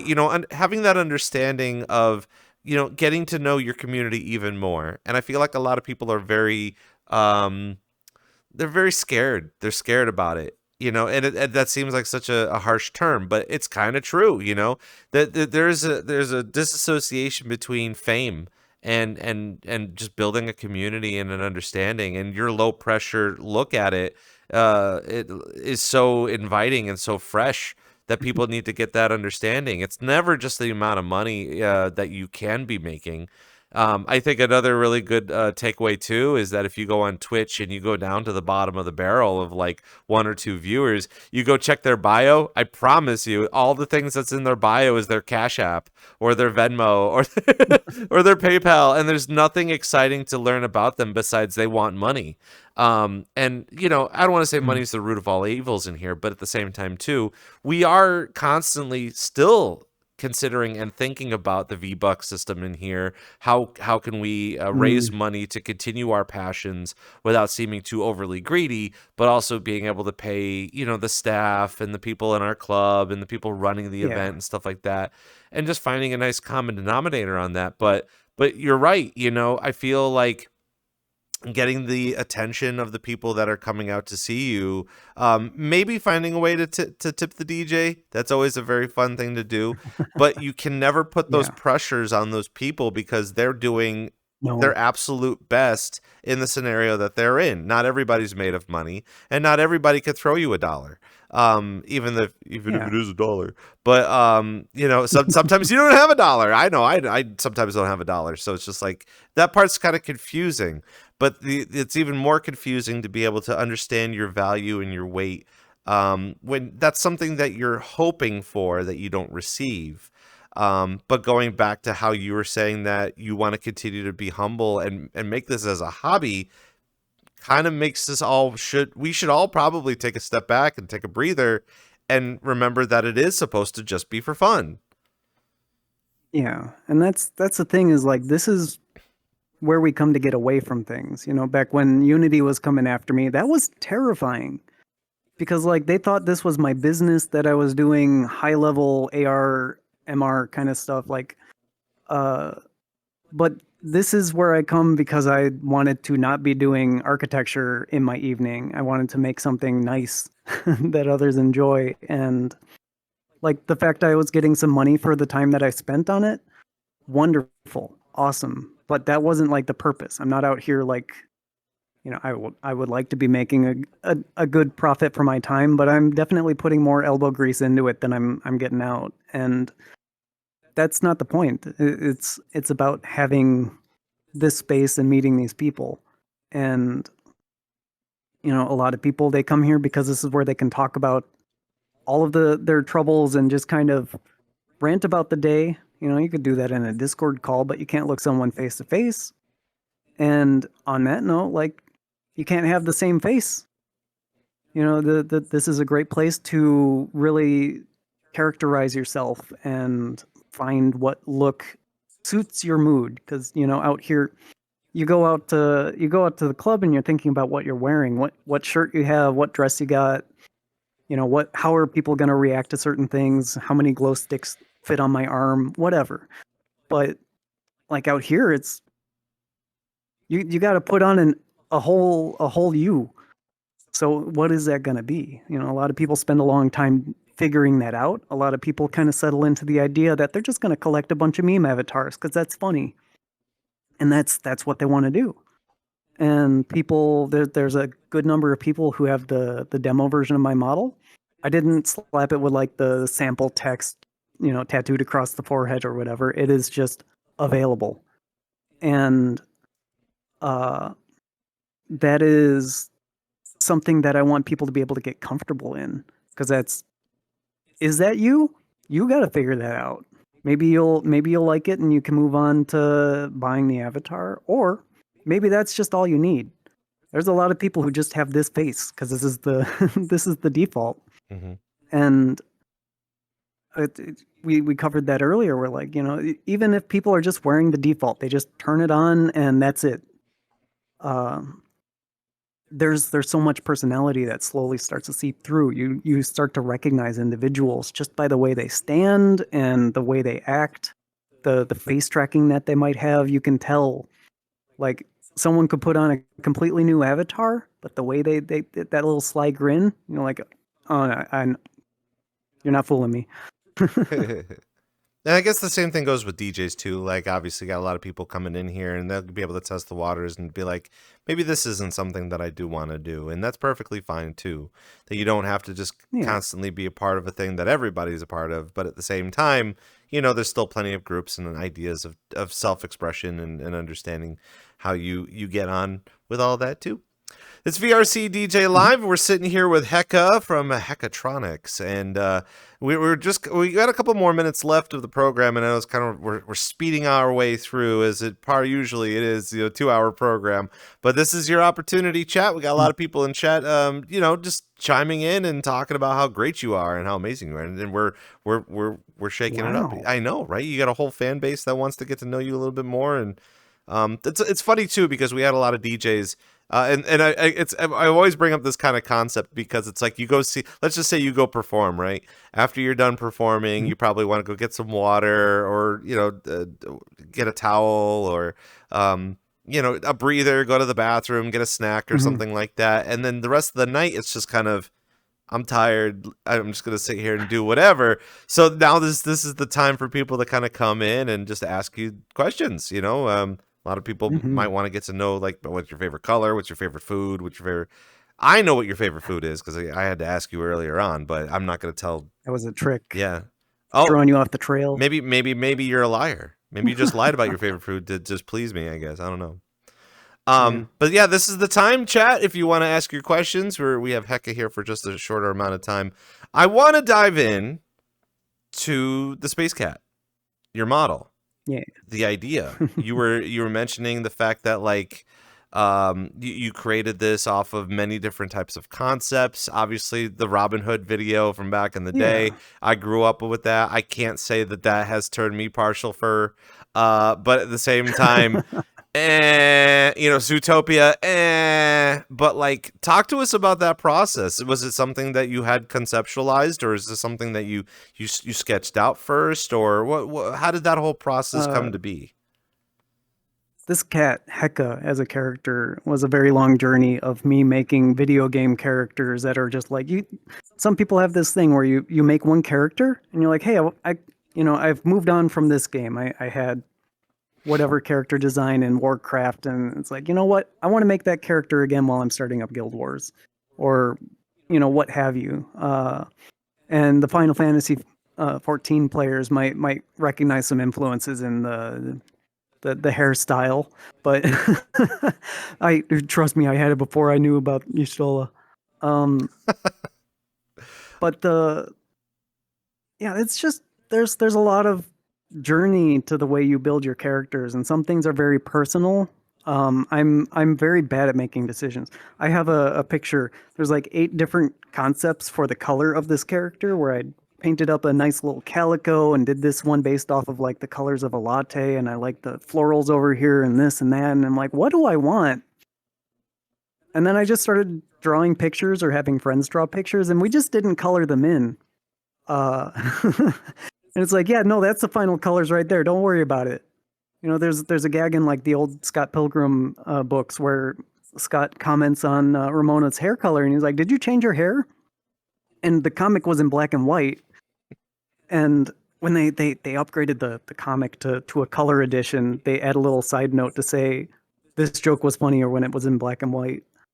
But so like when you asked about the favorite color, Yeah, it's constantly changing. It was funnier too because you brought up like Yoshtola, and I was like, I keep forgetting that she's a cat. You know, she's a cat girl that's got kind of got the same similar build, kind of. You're missing the stick. Yeah.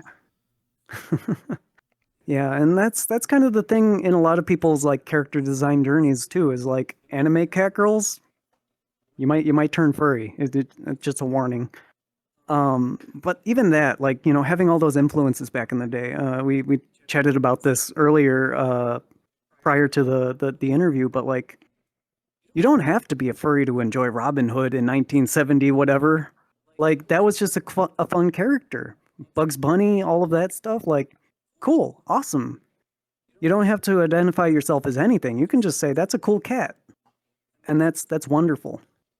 And that was you know, going back to early VRChat stuff, that was another big fear, because that was something I heard about very regularly, is furries get shouted at if they're out in the public because people have certain opinions about furries. And that's, you know, whatever, but people will ask you constantly, like, are you a furry? And it's like, kind of. I'll go to a con and hang out with friends because I like my friends, but I'm not like going out looking for a big expensive fursuit. That's not my culture. Like, it's a cultural idea. It's not just like, oh, you're wearing a furry avatar, therefore you're a furry. I had someone back in my old forum days, during the hot button topic of bronies. I commented nicely about the new My Little Pony at the time. I said, you know, they're writing it smartly, because the person making that is from a generation that grew up with, you know, 90s cartoons being complete drivel at times, and she wanted something that the parents could sit through. So like, there's a lot of writing that's good for the adults that are still in the room, and that's why people are so enthralled with it. And someone tried picking a fight about that. They're like, so you're a brony then? You like the show? And it's like, huh? What? No. I think it's good character development. It's cool. Yeah, and I feel like when it comes to fur attributes, it's kind of based off of what you would probably want to see. Like, for example, I feel like your characteristics would be something that if I were to speak English to a cat, that would be the same kind of answers that I would be receiving. So for me to be sitting here, I don't know if it's just me or the people sitting at home too, but like, you know, watching you say what you say, I'm just like, I'm talking to an intelligent cat. I'm talking to a cat that likes coding and like gaming and I would have never pictured it, but that's kind of what it is. And I feel like most of the time when it comes to fur models and furs and furries and stuff like that, it's just a matter of that too. It's just a representation of the type of characteristics that you're going for. Also, to follow up, because I just looked back at chat. Hi, Machiavelli. What would I say to someone like you trying to start your DJ journey? Come hit me up. We can put up a slot for you anytime you're available. I want to do a pop-up sometime soon. Like, that's the point, right? Like, we come out to our events. Your name is familiar. Are you? So say, are you Space Cat too? I don't know. Space Cat? I was gonna say, hold on a second. I'm bad at names, like really, really bad at names. Don't ever ask me to name drop, because But your name sounds familiar already, so I'm just gonna say you're a friend now. Get in here. We can probably post up links to the group. I'm sure you've got some links to drop easily enough, right? But if you go to my website, hecka.space/DJ, there's a link to our VRChat group, which is Heckatronics. Just show up if there's an event open. I make announcements. You can follow my Blue Sky, etc., etc. But like, what would I say that I haven't already said? Right? Like, you got to get that first step in and just play at some point.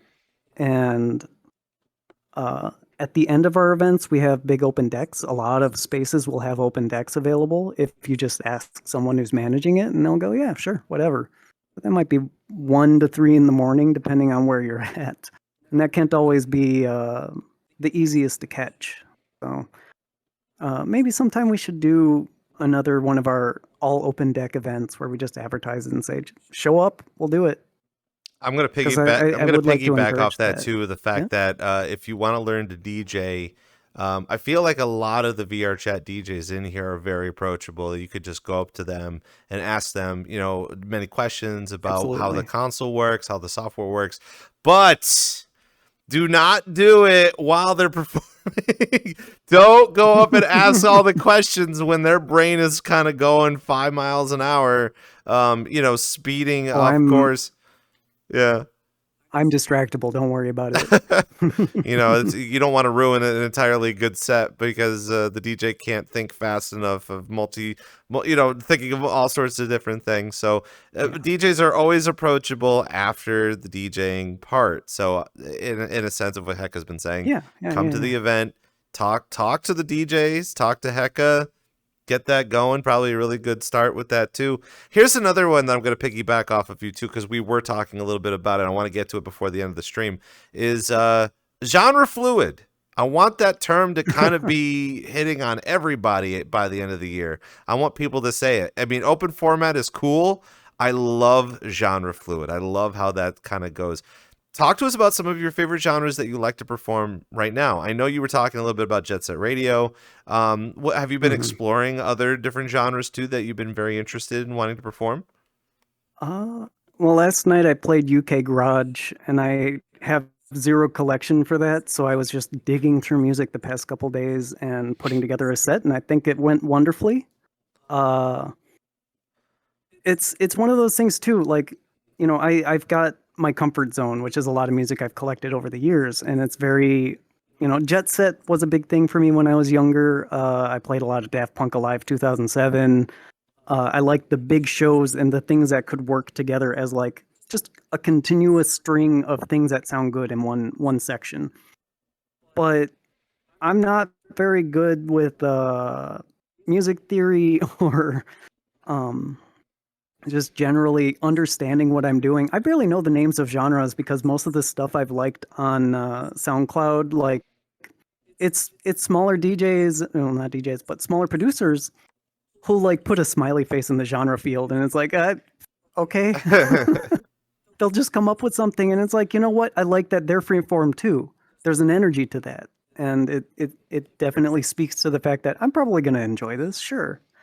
And I've kind of sorted a lot of my stuff into playlists where it's like, all right, I know this is all bass heavy stuff. This is all like, this has got the funk. This is the Daft Punk collection, and this is the kawaii funk stuff. And you know, it's hard to really nail things down because even when I'm doing a set, like, you know, future funk set of some sort, I've got my kawaii funk set. I'll just dive into some other category and be like, all right, Barbara Streisand, you're coming with me. I actually did that for the UKG set last night. That was the finisher song, and it's like, all right, I just had that song on the mind for a long time. I've been looking everywhere for like the original, and there it was.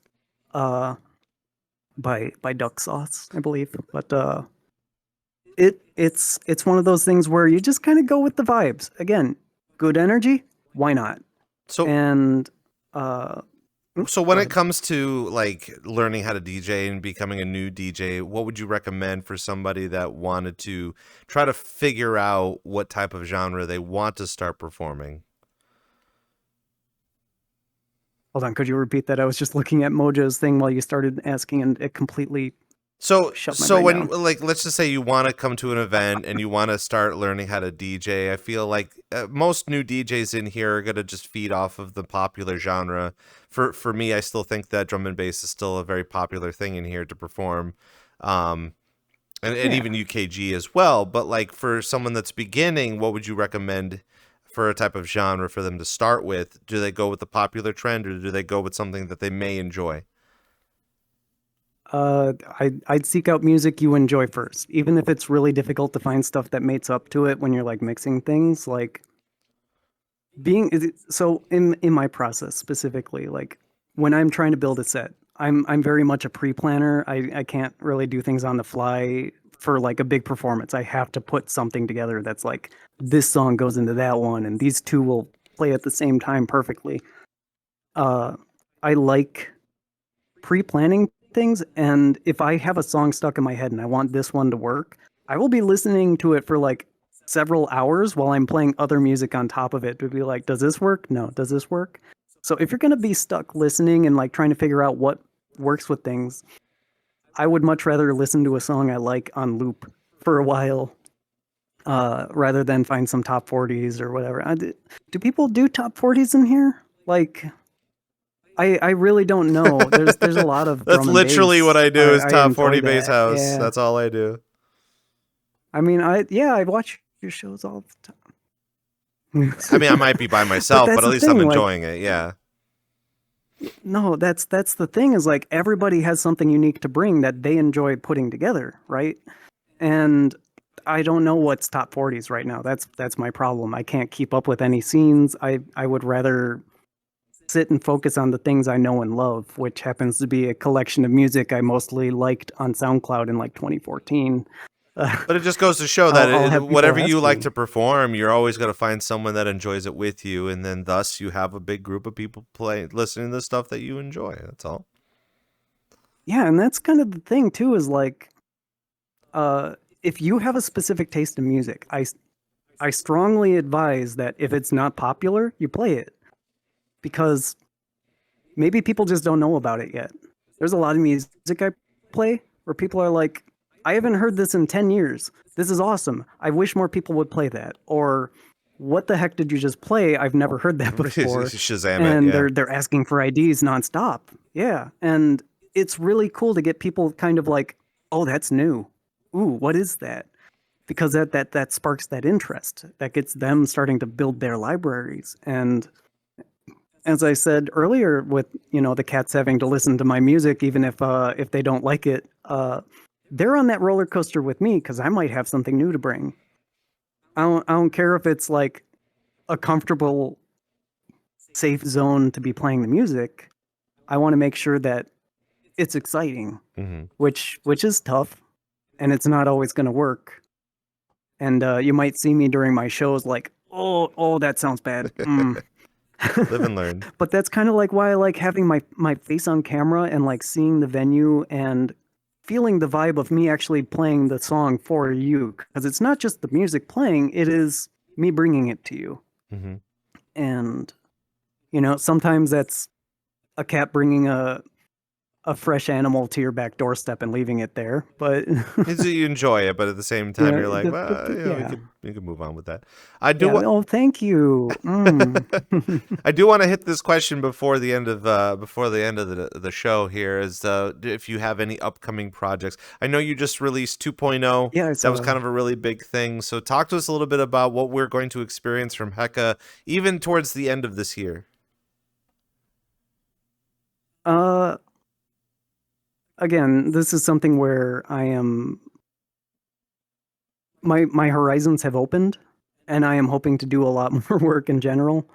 Because I've been stuck for a year on this update, effectively, and it has been a wonderful journey, and we've been learning so many things together as a community, and like. Even after releasing it, I'm patching things. Like I said earlier, like, you show your friends, you're showing off all your brand new work, and it's like, oops, I messed up the weight paints and the armpit's all scraggly weird. And I got to go back and fix that and send a patch to everybody. But I've got several avatars. I've got kind of like, in pre-planning, I did concept sculpt. So I've got character drawings and designs that have already been in my head for a while. So I've already got some archetypes I want to kind of spread into. And the process of making those is going to be a lot shorter than the process of making and fixing this thing, because now I have all this knowledge that I've built. And I now have this wonderful network of friends and compatriots in all of the different industries within this sect of the internet that I can bounce things off of if I'm having trouble. And it's really nice. It's really cool seeing the way, people can come together for that. But uh, yeah, there's a lot.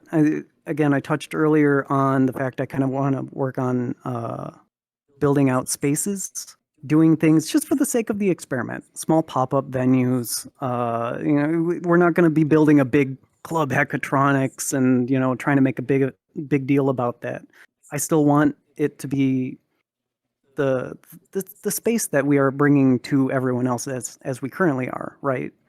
And that's it, really. Like, I want to keep building up this community and helping others kind of get to the place where I am. I want to inspire a DJ to 1 year from now decide that they are going to be hosting their own events, or starting to work on their models, building up their look. Because sometimes you're I don't want to say like you're a basic bitch at times, but everybody starts somewhere, and sometimes the best thing to do is grab a bass and do one thing. I don't like the hair on that. Let me put hair from something else on it. Learn what that process is. Does it need the bones transferred over? Do I need to work on texturing? Do I have to figure out how to attach it with, whatever software?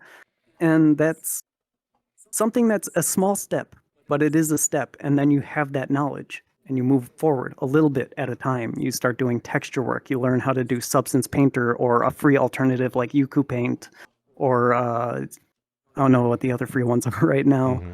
But there's a lot of software that it's big and daunting to open up Virtual DJ for the first time, or Substance, or Blender, and say, well, I guess I got to do the donut tutorial. Don't do the donut. But that's the thing.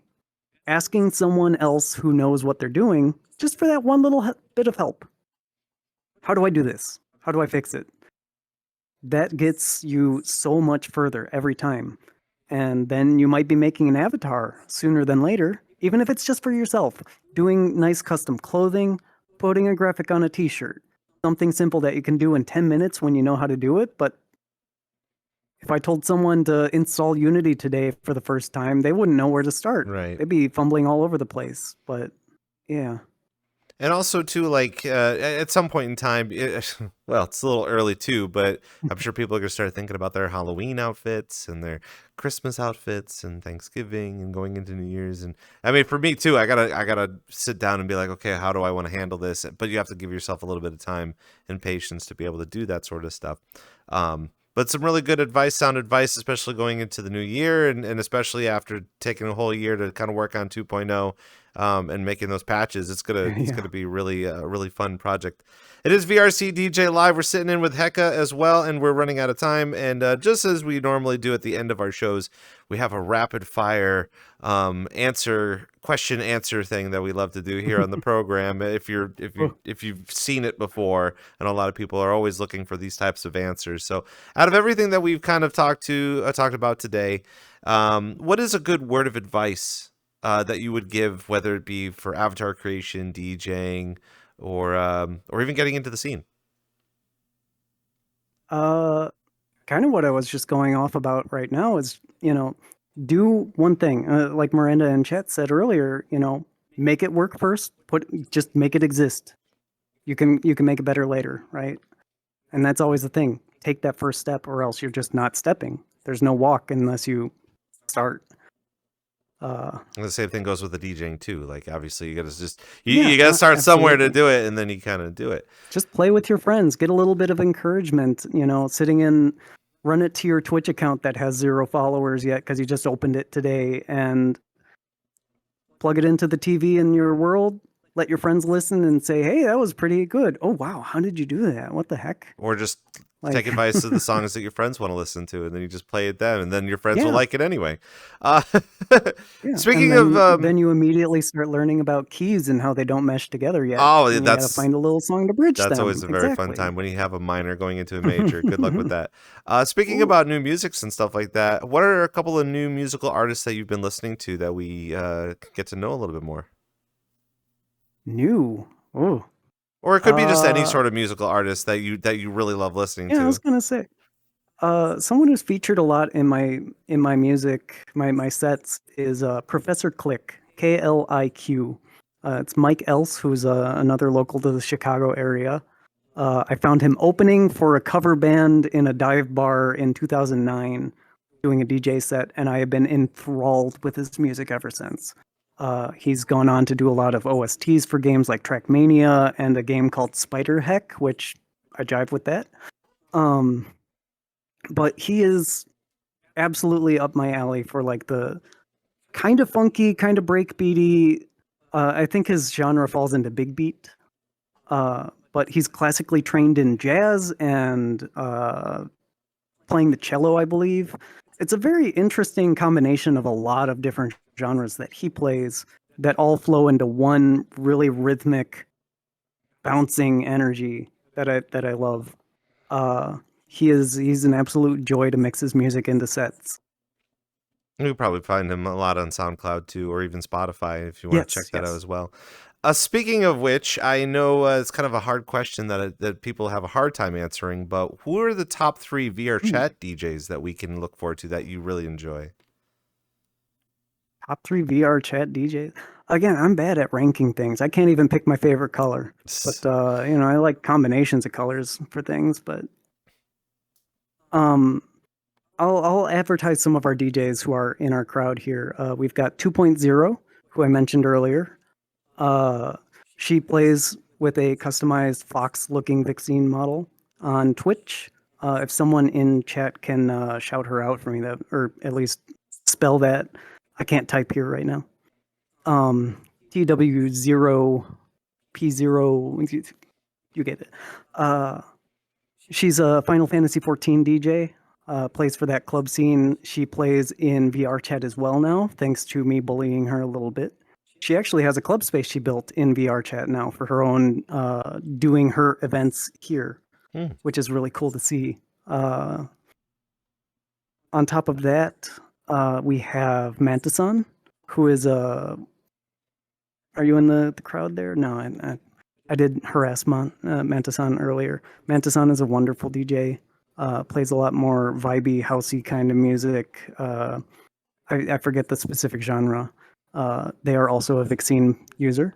Levy, who I've brought up a couple times, they're in the chat right now. They play with Refuge, do a lot of mapping for that side of things. They were, I think, the first Vixine I found that was using it while DJing, which is really exciting. Because like there's an artsy glitch world that just went up, Section 7 Cyberlove Hotel, or however that's set up, and in there's a poster for Refuge, and you'll actually see Levy in the corner of that, and it's just really cool seeing people using the avatar in the space and going to very big popular clubs, and then like, hey, you're just out there, huh? Awesome. And again, too, it's the takeover of the Vixines, I guess, the Space Cats. Yeah, we're going to be seeing a lot of those coming up, especially, I would love to see them coming up in the new year. Before we get on out of here, where can people find you on the internet? You got my website there, hecka.space. If you add /DJ to the end, it brings you straight to like all of my calendar stuff that I try and keep up to date and fail miserably. It'll have links to events. It has our event group, which you can find everything on. You can keep an eye out for our events on VRC Timeline. That's vrc.tl, the website. We've got our own group on there. You can favorite people, etc., etc. We run bi-weekly events every other Friday, so not this Friday, but next. And yeah, that's about it. And basically come on out and come on to some of these events too, especially you were saying that you're performing tomorrow. Yeah, I'll be playing at Bike Cats. Oh, there you go. So very excited to have you here, Hecka, and I can't wait to see what more of Heckatronics is doing in the future. So I'm glad to have you here on the program. Thank you for having me. And of course, this is VRC DJ Live. And again, thank you all for coming out for a wonderful time. We have our program here every Thursday up on twitch.tv/VRC DJ Live. Of course, outside of what we do here, we compile some highlights as well as some the replay of this up on YouTube at the same at VRCDJLIVE. We're also posting a little bit more on Instagram recently, so if you want to follow us there too as well. We do have a link tree for our VRCDJLIVE, and of course, up on social media on Blue Sky and Twitter, which you will also be able to find the entire lineup of who we're having on for September and the lineup of who we're having on the program coming up, which I will go ahead and mention that coming up next Thursday, we're going to be talking to the people of Ravetopia. They've got a very big event happening next weekend. I believe it's a 3-day event. It's got like 8 DJs per day. Per usual, it's going to be a very busy time within the timeline and VRChat, but we're going to get to know their club and the many different DJs and the staff and all the different things that they're proactively doing, especially within their community. So if you're looking for someone to vibe with, we'll get to know more about Ravetopia. Of course, make sure you check us out on social media for the updates of what we're having for the remainder of the year. And of course, if you're a DJ or a member of the community or want to come on the show, we've got the forms for you to fill out everywhere up on the link tree, pretty much everywhere. If you were to go to social media, we got them there too. Please vocalize if you want to be a guest on our show, if you want to be featured, or if you have your group that wants to be featured as well.